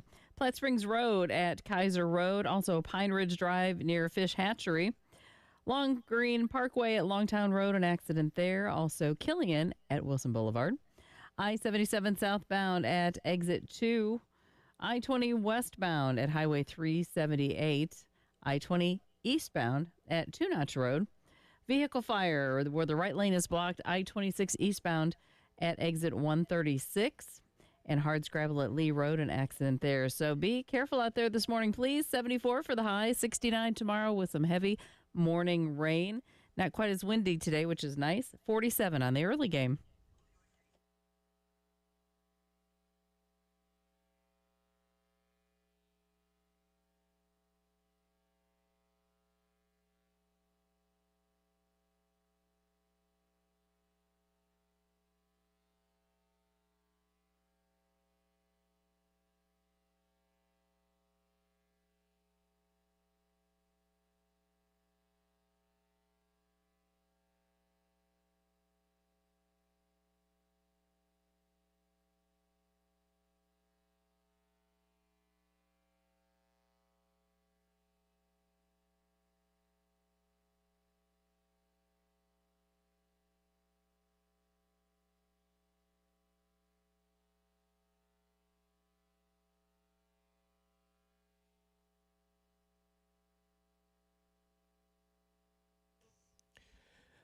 Final hour, 8 a.m. as we roll along. Thank you to J.C. Sherbert. A lot of really good information there as it pertains to South Carolina recruiting, Mike Fury, and his role now as wide receivers coach, and how we look at that room because, that's going to be a big part when you talk about a redshirt freshman quarterback this coming season in Lenora Sellers developing, and South Carolina's wide receivers are going to have to step up. Nick Harbor, obviously, you look directly at him, but I look at guys like Tyshawn Russell having to improve and get better. Elijah Caldwell is another freshman there that you want to get better. You've got transfers coming in.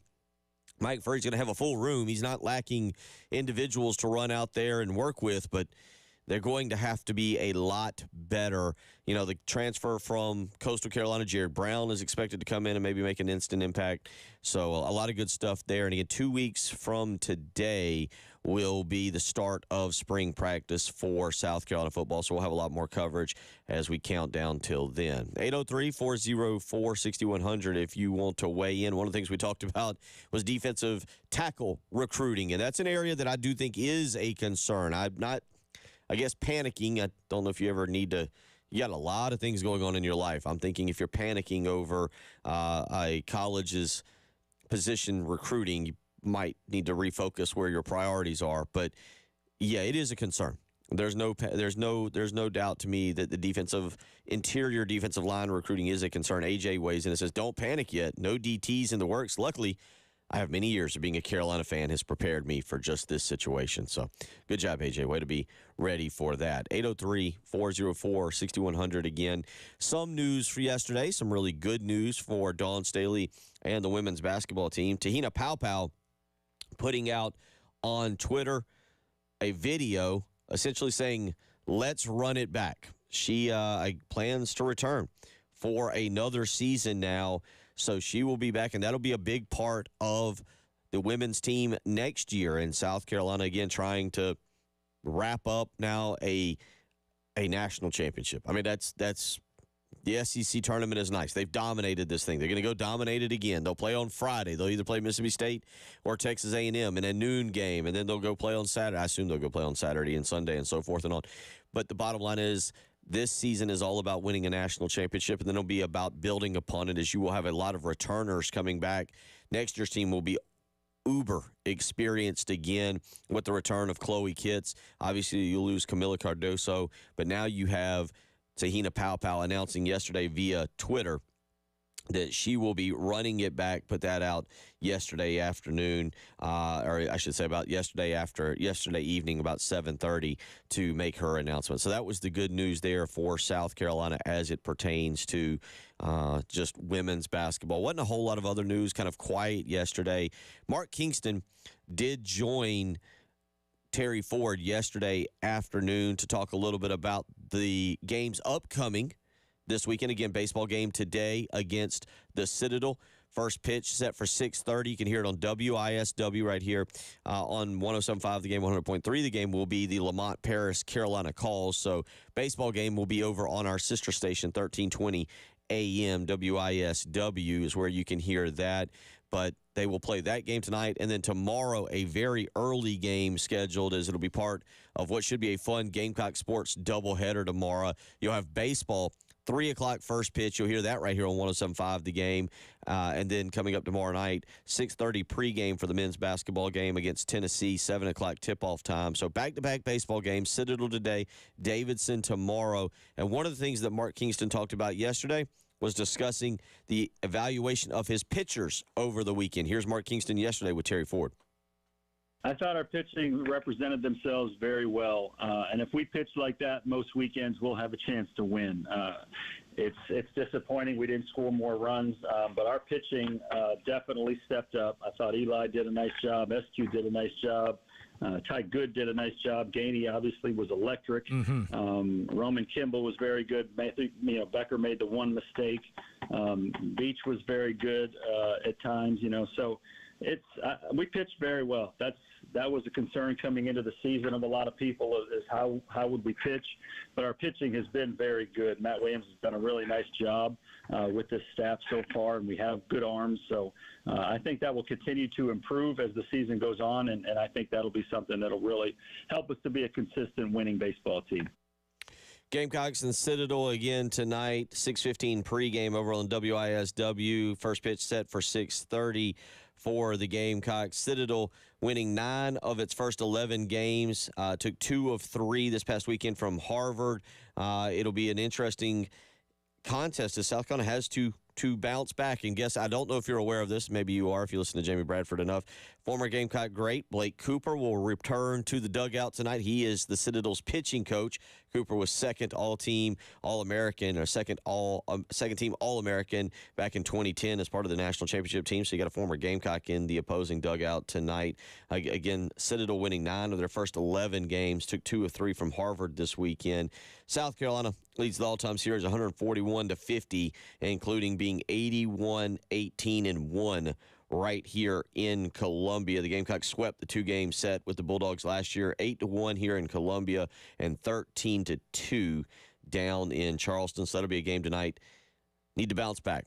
Shrug off what happened this weekend. I know a lot of people not thrilled with it. The bats were quiet all weekend. And a matter of fact, Jen, let's listen to number 3 in situational hitting, something that South Carolina, again, you got 6 games coming up before SEC play. 5 here at Founders Park, 1 next Tuesday on the road down at SRS Park in North Augusta against Georgia State. Situational hitting will be something South Carolina really needs to focus on, and this is Mark Kingston again talking about the situational hitting yesterday. Well, it's a matter of making sure mentally they're in the right place. They're not trying to do too much. I think in that series, at times, young athletes try to do a little bit too much because they know how big it is. They know how much attention is on them. They know everything is going to be on the highlights. And so occasionally young athletes will try to do a little bit too much. So mentally, it's the first thing you have to focus on. And then physically, it's just a matter of what is your physical approach? Are you getting too pull happy? Are you the kind of offense and the kind of hitters that can use the whole field? And when we're going really, really well, that's what we're doing. And I think over the last week or so, we may have fallen into a little bit of a trap of guys trying to pull the ball just a little bit too much. And again, that's where we need to step in and help them identify that and then work on it, because to drive in runs, you have to be able to use the whole field. Pull hitters, dead pull hitters generally are easier to pitch to in big situations, so we need to really just continue to focus on using the whole field, being dangerous from foul pole to foul pole, and when we do that, I think you'll see those left on base numbers start to go down.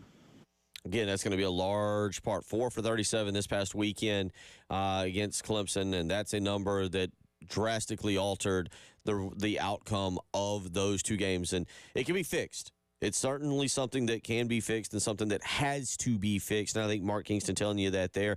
And again, we'll continue to see what happens as it pertains to South Carolina baseball and where it goes. 5 games now at home. Again, Citadel tonight, Davidson tomorrow afternoon, Longwood coming up this weekend, and then a game against Georgia State next Tuesday down at SRS Park down in North Augusta. Pretty nice facility. I've never been in there. I've been around it, but never been down there. If you can get down there and check it out, it should be a lot of fun down there. And then that will lead into a series on the road against Mississippi as well.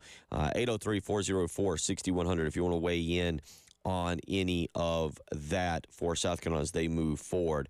Some other news real quick coming out this morning. The Atlanta Braves, they're getting going. Got me some tickets lined up for this year. Just coming out about an hour ago, if you've been following the Braves, Ronald Acuna Jr. dealing with some knee, a situation with his right knee.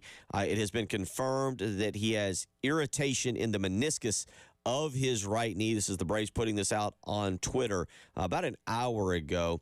He is in Los Angeles last night and got confirmation irritation in the meniscus of his right knee. Acuna Jr. is set to gradually increase baseball activities and is expected to be ready for opening day. So I know Braves fans out there getting fired up for the season. That's not far away. And they will have according to this, should have Ronald Acuna Jr. available for opening day. I got some Braves tickets this year. I'm going to go all in. I got to get some Braves. I got to get some Braves gear, maybe a T-shirt, maybe a hat, some items to wear and attend some games. I think that's, that's your local team, really, around here. That's about as local as it gets. But they're a fun team to get behind. I mean, obviously, I'm still diehard Cubs because I obviously have a lot of patience. But I do like to see the Braves do well. And they've got a great setup over there. I would love to get really do a couple games this season. Yeah, losers yesterday. They lost to Minnesota 4-3 in spring training. Today at 105. It's actually, for those interested, there's actually a Yankees-Mets spring training game on at 1 o'clock at ESPN. So if you got a TV in your office and you just want to have some baseball on television and be checking it out, the Yankees and the Mets today in a little spring training action at 1 o'clock on ESPN. Braves today will take on Detroit, 105 today in some spring training action as they are kind of rolling along right now. But Ronald Acuna Jr., again, according to reports coming out about an hour ago this is per the Atlanta Braves official Twitter account, confirmed irritation in the meniscus of his right knee.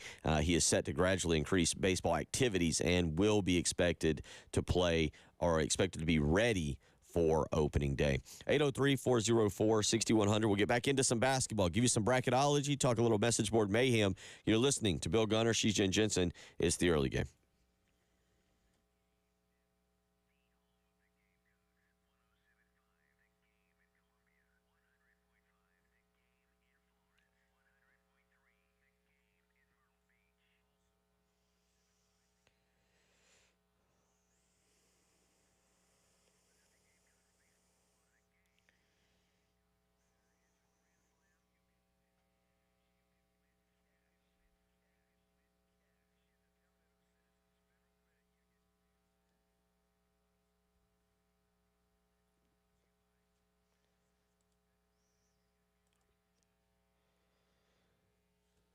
Bill Gunner for AAA Heating and Air. You know, you've heard me talk a lot about all the great things they do with your HVAC units. And, of course, this time of year, you definitely need to contact AAA Heating and Air, 803-677-1500, to check in to either a brand new heating and air unit, because right now in 2024, they're offering no interest and no payments until 2025. But how about this with AAA Heating and Air? Did you know? Right now, they provide professional and residential electrical services, including electrical panel upgrades, lighting installation and repair, and new generator installations. That's right. Let me repeat that again. AAA Heating and Air now offering professional and residential electrical services, including electrical panel upgrades, lighting installation and repair, and new generator installations. Give them a phone call to learn more. 803-677-1500. You can visit them on the web. Call AAAtoday.com. That's AAA Heating and Air. Tell them you heard it here with Bill Gunner on 107.5 The Game.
Traffic-wise, things have gotten just kind of a little bit on the silly side this morning. Not good at all. Very busy. Platte Springs Road at McLee Road, or also Kaiser Road. Pine Ridge Drive near Fish Hatchery Road, an accident there. Also Long Green Parkway at Longtown Road. Killian at Wilson Boulevard. Still working a vehicle fire I-26 eastbound before exit 136. An accident I-20 westbound at exit 378. That'd be Highway 378, exit 61. I-20 eastbound at Two Notch Road and hardscrabble at Lee Road. So be careful out there this morning. Looking for a high today of 70. Could see some rain. 74 today. Early morning rain tomorrow. 69. 47 right now.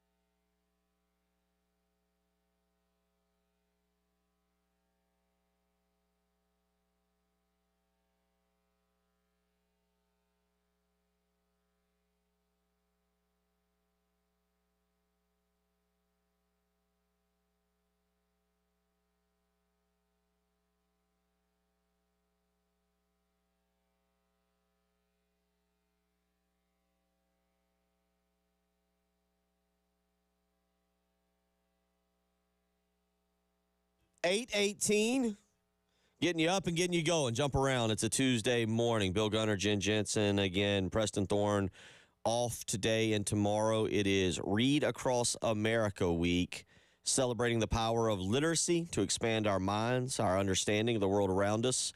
And we salute all of the parents, educators, authors, librarians, and mentors who encourage our children to read and appreciate the literature that dares them to think big. It's Read Across America Week, and Preston Thorne out this week. I believe he is up in Greenville today as he is working with Langston and his team to try and promote Read Across America Week. Again, celebrating the power of literacy to expand our minds, our understanding of the world around us. We salute all of the parents, educators, authors, librarians, and mentors who are encouraging our children to read. Make sure the kids maybe read a book each and every night. I'm dead serious about this. I used to read the Garfield comics. And you think, oh, that's not a whole lot of reading. But it's reading, and it's a great start. It is a start, no question. Yeah, it's a start. You want to get them to find other things that are of interest, but if you can get them interested in something, and then they'll enjoy reading, and then that just kind of continues and it grows, and you hope that they become lifelong readers. That's right. So Read Across America Week, and Preston will be back on Thursday with us. 803-404-6100 if you want to weigh in. It is the Message Board Mayhem segment where we highlight some of the great message board posts across the country from all kinds of fans. But I'm going to use one. I'm going to use this to rail on a topic that really does actually kind of bother me a little bit, not just because it's Caitlin Clark, who I've become overly annoyed with, but because I do believe I actually believe what this message board poster is. Real quick, before we get to it, here's a little audio from the weekend on Caitlin Clark. Going up in Cedar Rapids. Now Caitlin at the line. For the record. She ties it with that one. This for college basketball history. She does it with a foul shot. Caitlin Clark becomes the all-time leading scorer in major college basketball history. It's Gus Johnson on the call, and the great way to do it. And, okay, that's cool. Let me read you the message board poster. This is from an LSU fan, as you would expect. Tiger Droppings is the message board post. MC Puff Tiger 7. Anyone who knows anything about basketball knows Pistols' record cannot be broken unless it's done in 3 years while only counting 2-pointers. Everything else is just gibberish. Clark is one of the best shooters I've ever seen, male or female, but she didn't break Maravich's record. You know what? I actually agree with that. Now, she broke Pistol Pete's record. That is factually true. But it does bother me that we don't, hold some standards here. And I don't just feel this way about Caitlin Clark. Anton Davis last year for Detroit Mercy came really, really close and wanted to play in an NIT game to try and break Pistol Pete's actual scoring record. He wanted Detroit Mercy to get into the, or actually I think it was the CBA. I don't think it was the CBI. Whatever those cheap NCAA basketball tournaments are that you essentially pay to get into. There was a player, if you didn't follow this last year for Detroit Mercy, Anton Davis, and he probably would have broken the record. And he played over 160 games. Pete Maravich played in 83 games. And as that poster just pointed out in our message board mayhem segment, only shot 2-pointers. And so, look, we talk about records all the time. And the evolution of sports, for example, the forward pass in the NFL and the how we are adding more and more games. And so it makes it easier and easier to break certain records because there's more games played. What Pete Maravich did, I statistically, it is factual, the actual number that Caitlin Clark broke the record. That is undisputable. What Pete Maravich did will always be the scoring record because of how he did it. 83 games, no 3-pointers. Caitlin Clark is indeed, there is no denying how good. There is no denying how good Caitlin Clark is. And there is no denying her range, how far she can shoot from, and how great of a shooter she is. But it bothers me.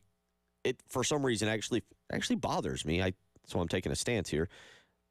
That she will be a college basketball scoring champion over a guy who did it only shooting 2-pointers in 83 games. Like it just so nobody I do understand what you're saying, but it's like, then do we need to just not have a record book at this point because the rules have changed? It's not Caitlin Clark's fault that they now have 3-pointers where they didn't back in Maravich's time, but it's like, I don't know. I definitely see your point on that, but I think when games evolve, that's just kind of part of it. Unless you say, okay, in the 3-point era, she is undeniably, the lead scorer, and do it that way, and cut it off. I don't know. I don't have an answer. This is why at times I do love sports talk radios, because I can throw this out there and ask you out there, what do you think? How would you do this? Because this is totally different. And again, let me read you. This is Message Board Mayhem. Let me read you. Does it make a difference that it's a woman? No, I don't care about that. You want somebody scores, because again, I'm talking about Anton Davis. Nobody really paid attention last year because he ended up not doing it. But Anton Davis, I want to say it's Davis. Let me pull this back up now to make sure I'm not going crazy on myself. But he was extremely close. And as a matter of fact, Detroit Mercy stinks.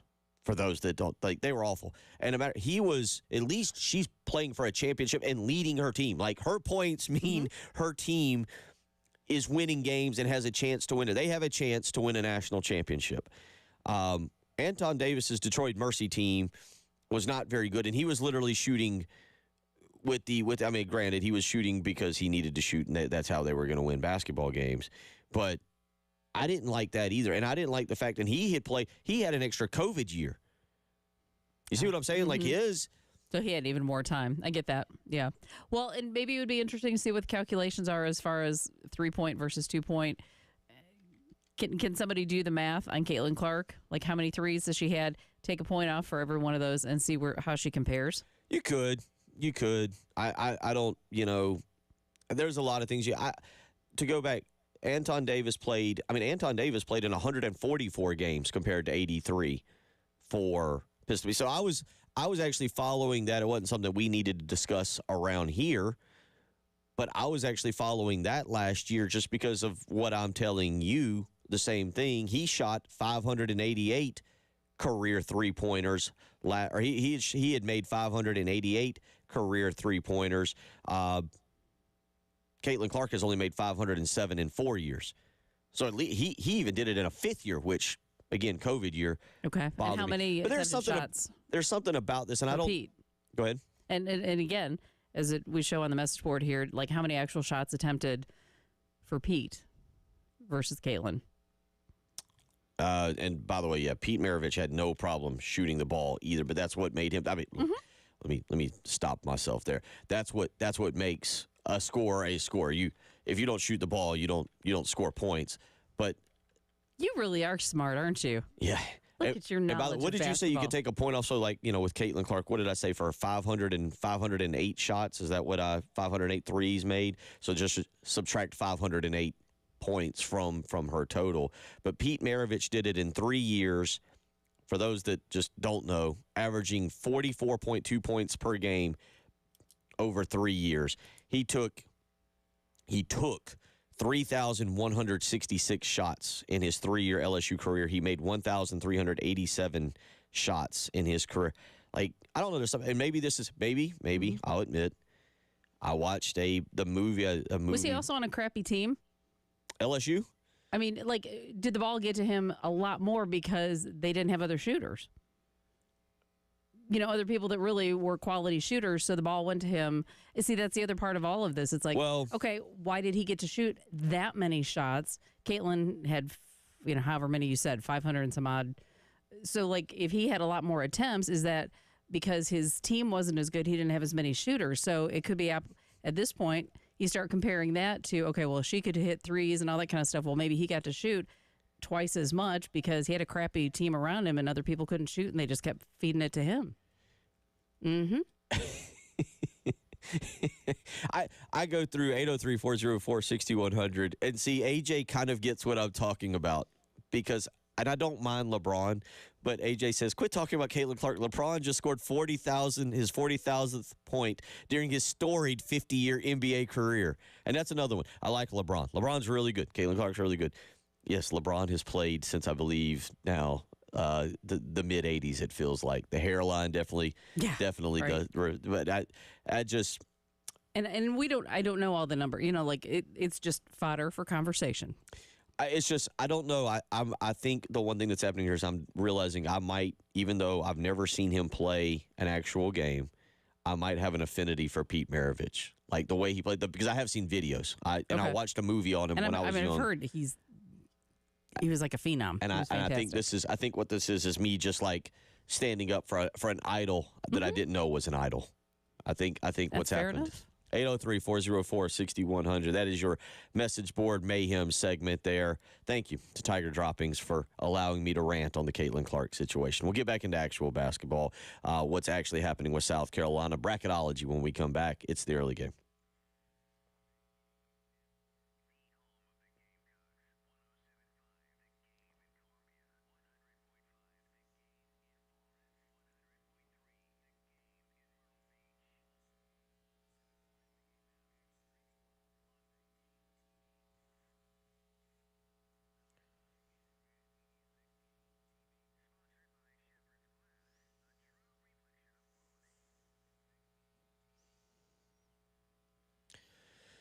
March is here. I'm looking out into our lobby and I see green balloons. So that tells me it's definitely March. And along with the month of March comes spring cleaning.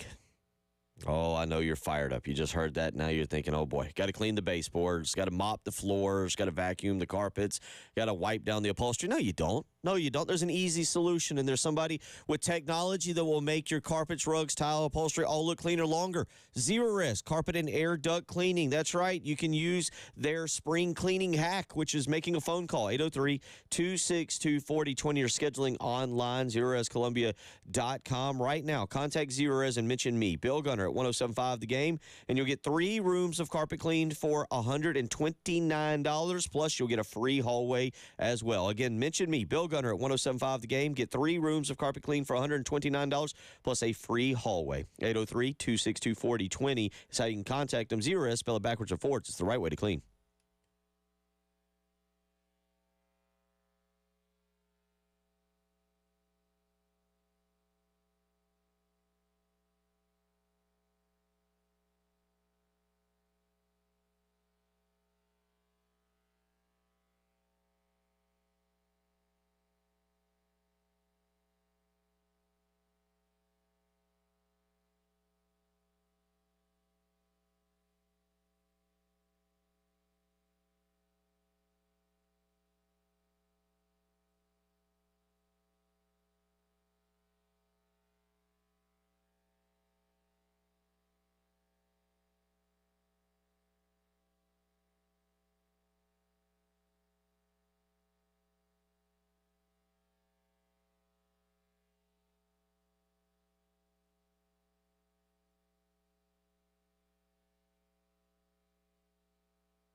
And it continues to be kind of busy out there this morning on the highway, is still working.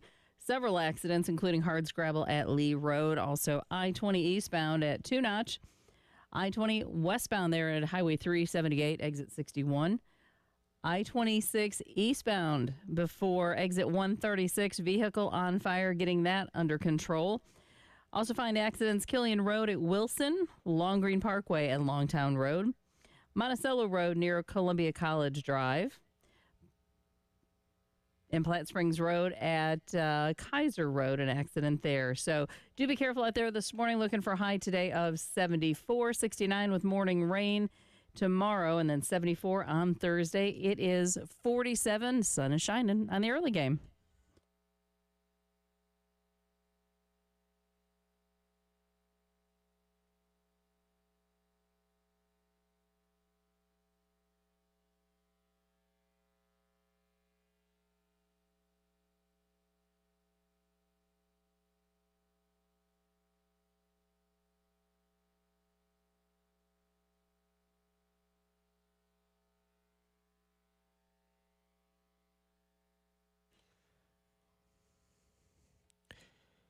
$8:36 as we get you going this morning, 803-404-6100, how you can weigh in if you want to so choose to do so. Let me tell you about my good friends at the Ecton Law Firm. March is here. You just heard me talking about that. March is here. Tax season is here. Do you have your taxes ready? Well, if not, okay, get them ready. And if you've already sent them in and you've gotten or you received one of those dreaded notices of intent to levy, well, guess what? The Ecton Law Firm is here to help you. So go ahead and reach out to them for a free consultation. That's right, 803-771-9800. You can get a free consultation. The Ecton Law Firm has a local team dedicated to resolving your income or business tax issues for good. They understand the challenges you're facing. They understand the stress that you're having to go through, and they want to alleviate that. So call the Ecton Law Firm today for a free consultation if you're having tax issues. You don't need those troubles weighing you down. The number to do so, 803-771-9800. Again, that's 803-771-9800. You can get peace of mind with the Ecton Law Firm. Visit them on the web. That's EctonLawFirm.com, ECTON lawfirm.com, or give them a phone call, 803-771-9800. Make sure you tell them you heard it here on 107.5 The Game with Bill Gunner. I think, as I've done this segment, this is another reason why I love doing Sports Talk Radio. It's another way we do the show here is we kind of do it by the seat of our pants. Things just occur. We say things. I love it when I do it when Preston and I do it. Half of the time, Preston and I have at least an idea of what we're going to talk about, but we don't know where it's going to go. And then we end up having to look stuff up, just like if we were sitting at a bar and we're having a discussion, because we don't really plan things out. In this situation, I'll give you an example. As I have this discussion with you this morning on Pistol Pete Maravich, it dawns on me, I think if there's any player that I could go back in time and watch in person, pay a ticket to watch in person. Babe Ruth, I was thinking, James Brown, running back, or Jim Brown. What was the other running back that I'm blanking? There's another running back that I'm blanking on out of the 60s or 70s. But you get the point. Somebody before I lived that I could go back and watch. If there's any player, Oscar Robinson, I think that player that I would pay a ticket for would be Pistol Pete Maravich. And I've watched videos. I watched videos on him when I was in high school. I watched a movie on him when I was little. But as we talk about this and as it comes to my mind as I have this discussion with you this morning, and I ask you that if you want to weigh in, who is a player before you were born that you would pay to go back and watch, that you would actually pay to get a ticket to go and watch? 803-404-6100. Mine would be Pistol Pete Maravich, and I give you that spiel about how we do the show because it kind of dawns on me. I think that's an interesting conversation about who back in the day would have you paid to watch play the sport that you've heard so much about nowadays. I'll be honest, the other one might be, but because he's in my living period, my time period, would potentially be someone like Kareem Abdul-Jabbar to see just how great he was, or Wilt Chamberlain, something like that. But I'll go Pistol Pete. Who would you go with? 803-404-6100 as we have this discussion. Let's go out to the Love Chevy phone lines. Jen, Chad is waiting to discuss Pistol Pete. Chad, how you doing this morning? Good morning. Thanks for taking my call. Pistol Pete, man, wasn't just a shooter. He was a point guard. So, I mean, he was hitting people in the face with a basketball because he was going passes like nobody ever seen before. I mean, that guy was so far ahead of the game, it wasn't even funny. My dad would tell me stories about watching him play with the Hawks, that the Hawks got rid of him because he kept hitting people in the back of the head with the basketball. They couldn't see the ball coming to him. He was knocking people out with the basketball. That's why the Hawks got rid of him, because the players got mad because they couldn't catch his passes. I mean, the guy was incredible. I think he averaged double assist. Was in college too. I mean, he was. There needs to be a special category for that guy. I mean, he wasn't just a shooter. And to see who I want to play, I don't want to see Wilt play. I don't want to see Wilt score 100 points. I love to be at that game to see how dominant he was. I appreciate the call, man. Thanks for the time. That's a good one too. They're talking about a game that you would like to be at, maybe more of a summertime conversation. At LSU, Pete Maravich averaged 5.1 points. 5.1 assists per game, 44.2 points per game over his 3-year, 83-game career. But, weigh in on that. Who would you – again, as we kind of have this conversation, and I am not trying to take anything away from Caitlin Clark, the actual player, and who she is. What I think I'm doing here, what I think has happened, is I'm trying to stand up for an idol that I did not know I had. I was completely unaware of that. Many of you are weighing in on the question, who would you pay? Who would you go back in time before you were born and watch play? Who would you pay a ticket for? Anonymous texter saying Gale Sayers. Raj going with Mickey Mantle. That's a really good one. Another anonymous texter going with Dr. J. I can get on board with that. Another anonymous texter going with Jackie Robinson. We've got another vote for Gale Sayers. Brent going with Jim Brown. Michael going with, I would love to go back and see a Larry Bird, Magic Johnson matchup live. I bet that would be pretty good there as well. Another anonymous texter, my grandpa played for Berry College in Rome, Georgia. He said the ladies came from miles around to see his legs. I would go see him. And then there's that text message. Good job. 803-404-6100 is how you can weigh in if you want to do so. Thank you for that text. Thank you for that giggle this morning. I did mention wanting to discuss a little bracketology. Dr. Jerry Palm, we mentioned this yesterday. Jerry Palm with CBS Sports has put out his bracketology. This has not evolved or changed. South Carolina, he has listed as the current number 5 seed taking on South Florida in the Midwest Regional.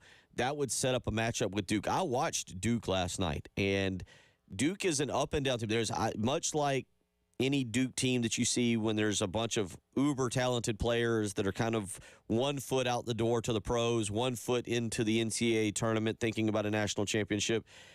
That's not a bad second-round matchup for South Carolina. We can do this. We can look past the first-round matchup and kind of look at what the run could entail. South Carolina would be matched up in that regional with the 1 seed of Purdue and the 2 seed of Baylor. Baylor knocking off Texas last night in Waco for that victory. But that's one of the projections that's out there.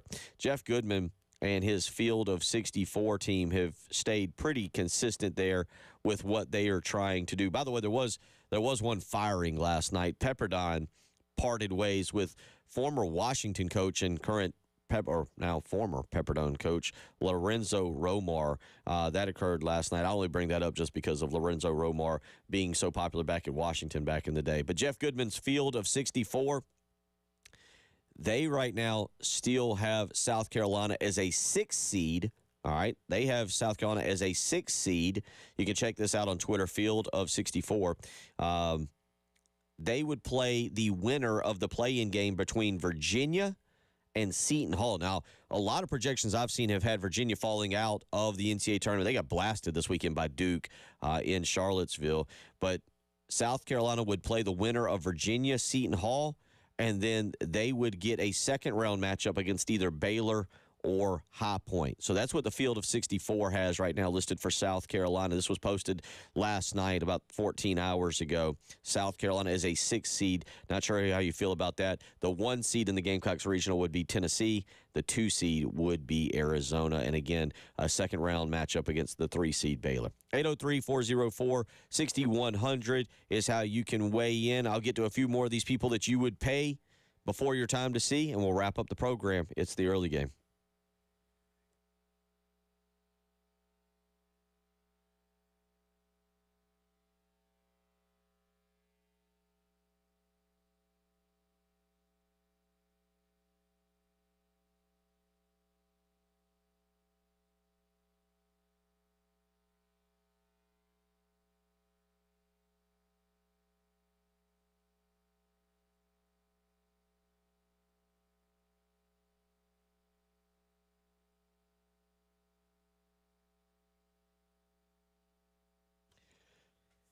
You've been working at your office lately, doing some paperwork. All of a sudden, a couple drops of water falling from the ceiling, hitting your nice paperwork, making it all wet. Well, that's a leak. That's bad. It's bad news. Very bad news. And you know what? That can be irritating for you and your business. Now you got a major issue, although guess what? There's a superhero there to get it fixed. They're called Mid-State Roofing. For nearly 30 years, Larry Leitner and Mid-State Roofing, they've been the superheroes. They've been taking care of the roofing and waterproofing industry with incredible work. Contact them today for any commercial needs. 803-356-1919. Again, 803-356-1919. You'll speak to an on-call technician after hours or a Mid-State Roofing member during hours. That's 803-356-1919. If you've got a leak, you need to let Mid-State Roofing take a peek and get a little leak detection. 803-356-1919. Contact Mid-State Roofing today. Tell them you heard it with Bill Gunner.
8:49 as we wrap it up here on a Tuesday morning. Again, reminder that Preston will be out tomorrow. I will be in. We will probably go very guest heavy tomorrow as we get you ready for South Carolina and Tennessee. Load up on a few other things. Maybe see if Brian Edwards, a Vegas insider, can join us. He is bullish on the Gamecocks going into the NCAA tournament. He's already put a little bit of it, as he called, pizza money on the Gamecocks to win the national championship. So we'll try and catch up with him, get a Gamecock basketball player on as well. We got a lot to do tomorrow, but it'll be a little guest-heavy tomorrow, so you'll want to tune in, get a lot of different opinions tomorrow as we get you up and get you going on a Wednesday morning. 803-404-6100 here as we roll along. John Frew, our good buddy, loyal listener, weighing in this morning, says, Bill, great running back Earl Campbell, I'm guessing is who you were talking about. You were exactly right. Earl Campbell. I've heard and seen the videos of Earl and just the power, the speed, everything, maybe before his time. Maybe it's exactly what it would have been now. But, man, yeah, I've heard a lot about Earl Campbell. Would have loved to watch him in person back in the day. John also helps me out with the movie Pistol, Birth of a Legend. Great basketball movie. That was the one I watched where he's dribbling on the train track, dribbling up on the the rail there of the train track, and really cool. A couple of more of y'all weighing in. Players you would pay to go back and see that were before your time, before you were born. Jacob weighs in and goes with Bo Jackson. Chris gives a McEnroe Borg at Wimbledon. That's a pretty good one. I like that one. McEnroe and Borg. Joe with a very good one. Muhammad Ali. David weighing in this morning said Shoeless Joe Jackson. Michael going with Refrigerator Perry. So a lot of y'all weighing in it. And then, as always, you can go to our early game live stream. Might even need to do a little pregame tomorrow night on the early game live stream. Travis going with Bill. I'd love to have been able to see Bobby Jones play a round of golf. Troy going with Pistol Pete. And a couple more of y'all weighing in. Anthony going with Anthony, by the way, a Pittsburgh Pirate fan. I would want to see Willie Mays or Roberto Clemente. 803-404-6100 as we wrap things up here. Again, a lot of discussion this morning. Thank you to J.C. Sherbert for joining us to discuss the hiring of Mike Furry, the new wide receiver coach at South Carolina. Jen will have that up on our podcast if you want to go back and listen to that. You can go to @JenJensenMorse for anything that you've missed on our program that you want to go back and listen to there. Oh, it's already up. What are you talking about? There you go. That's what I'm saying. You can go to Twitter @JenJensenMorse where she has that up and hear what he had to say. We also talked recruiting with JC this morning as it pertains to both wide receiver but also defensive tackle recruiting, which is something I think that South Carolina fans, as you go into these spring practices where prospects make visits, watch spring, get to know the coaches, defensive tackle recruiting has got to improve. Something we'll continue to watch here over the next several months. A couple of news items that I mentioned, and I'll repeat here for a second. Obviously, the good news for South Carolina yesterday, for South Carolina women's basketball, Tahina Paopao announcing her return next season for the Gamecocks. Almost as good as I shouldn't say almost. That is the equivalent of getting a 5-star recruit back for Dawn Staley. So that will enhance her team going into 2024, 2025 next season. So really good pickup for her. Also coming out earlier this morning via Twitter, the Atlanta Braves Twitter account putting out that Ronald Acuna, who has been out in Los Angeles seeking treatment. I'm not even going to try and pronounce the doctor's name here that it is listed, but confirmed irritation in the meniscus of his right knee. Acuna Jr. is expected to gradually increase baseball activities and is expected to be ready for opening day. We will make an effort to cover the Braves a little bit more this coming season, give you a little bit more of a Braves update as we go through Major League Baseball season. Follow them along, again, partially because selfishly I bought some season tickets, and I'll be there actually on April the 7th for the weekend home opening series. So because of that, yes, you will get a little bit more. Braves losing yesterday 4-3 in spring training. Today, taking on the Detroit Tigers at 105. And again, as I mentioned, if you are into a little spring training, just having it on the television later today, the New York Yankees and the New York Mets, 1 o'clock, a spring training game on ESPN. Tonight, some college basketball as we kind of count down the last week of the regular season. Last night, Duke knocking off North Carolina State. Baylor, the other ranked team playing last night, they took down Texas. That was a home game for Baylor. Tonight, coming up, Illinois and number 3 Purdue. Illinois, number 12 in the country. They will host number 3 Purdue. That game will be on Peacock tonight. That is the headliner for tonight. Is another good one in the SEC that you may want to tune into. Number 16 Alabama travels to Florida. Florida falling out of the rankings after the loss last week to the Gamecocks. That game 7 o'clock on ESPN. And for you Clemson fans out there, Syracuse travels to Little John Coliseum, 7 o'clock, ESPN2 to take on the Tigers. It's been a lot of fun today. Appreciate all your input. Appreciate J.C. Sherbert. For Jen and I, y'all have a great rest of the day. See y'all. Bill Gunner for Old Timey Meat Market. Let me tell you, there's a lot of things I do in life that I absolutely love. One of those, and there are a few that are more fun than walking into Old Timey Meat Market, waving at the butchers behind the counter, talking to them about sports, and, of course, talking about incredible cuts of beef, pork, poultry. What am I going to have for dinner tonight? Maybe if you're not going to the South Carolina game tomorrow night, what are you going to do? Weather's supposed to be nice. Maybe you grill out before the big game. Go by one of the 3 locations of Old Timey Meat Market, Lexington, South Congaree, or St. Andrews Road in Irmo, and get yourself a great cut of meat and grill out tomorrow night. Get ready for the big game. First, by stopping by Old Timey Meat Market, where the prices are absolutely unbeatable and the selection of meat also absolutely unbeatable. Again, stop by Old Timey Meat Market, South Congaree, the Lexington store, you'll probably see me, or St. Andrews Road in Irmo. Stop by today at Old Timey Meat Market. Tell them Bill Gunner sent you.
All right, on the roads this morning, Clemson Road at Hardscrabble closed down due to road construction. We got a wreck at 20 westbound at 378, Killian Road at Wilson Boulevard, Long Green Parkway at Longtown, and also Monticello Road near I-20 itself, and Platte Springs Road at McLee Road as well near Cornerstone. For today, 74 for a high, 57 for a low overnight, 69 for a high tomorrow, 74 for a high on Thursday, 70 for a high on Friday, Saturday, 70, Sunday, 68. Of course, the news is, though, could have some heavy rain tomorrow. So look out for that 81% chance of rain for tomorrow. And then on the weekend, Saturday, 80% chance of rain. This is Captain Dave, WIS-TV Traffic Center.